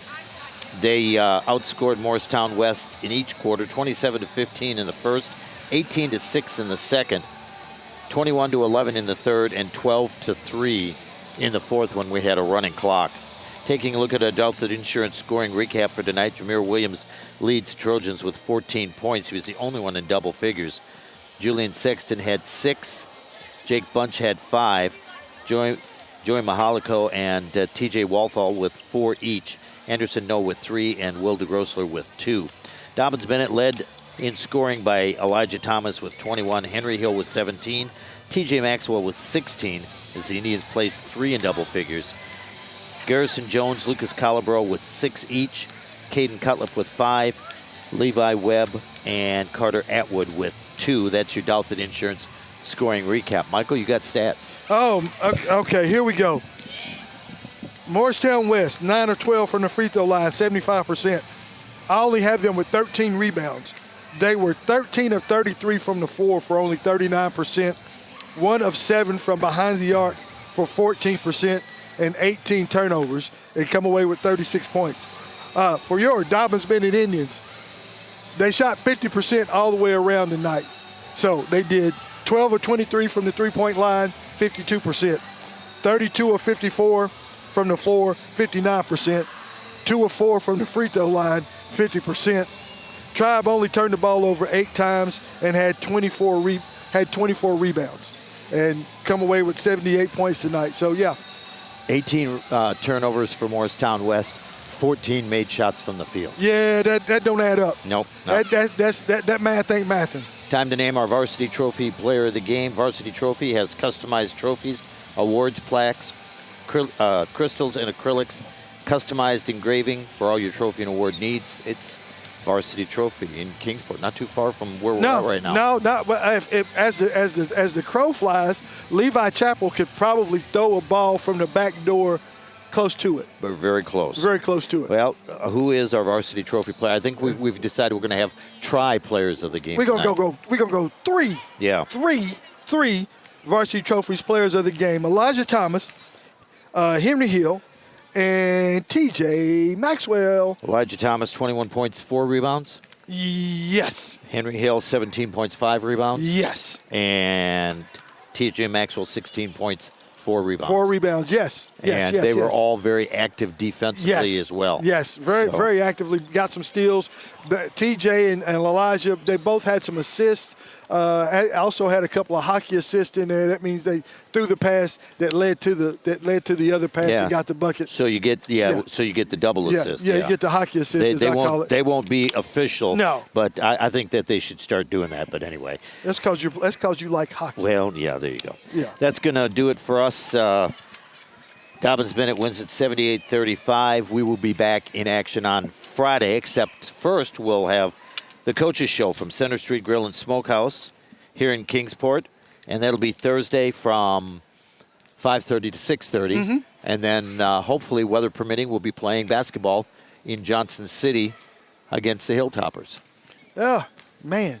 Already. Yep. It's that time. It's that time. It's that time. The hated, vaunted rivalry. Good to see my buddy TR, and a couple other friends we got over in JC. But yeah, we look forward to getting over there and getting it on, mixing it up, and we see what we can do with them. That's going to do it for us. Thanks to Asher back at Radio Center, producing and engineering the broadcast. Once again, Indians win it by a final score of 78-35. For Mike Delaney, I'm Don Hellman. So long, everyone.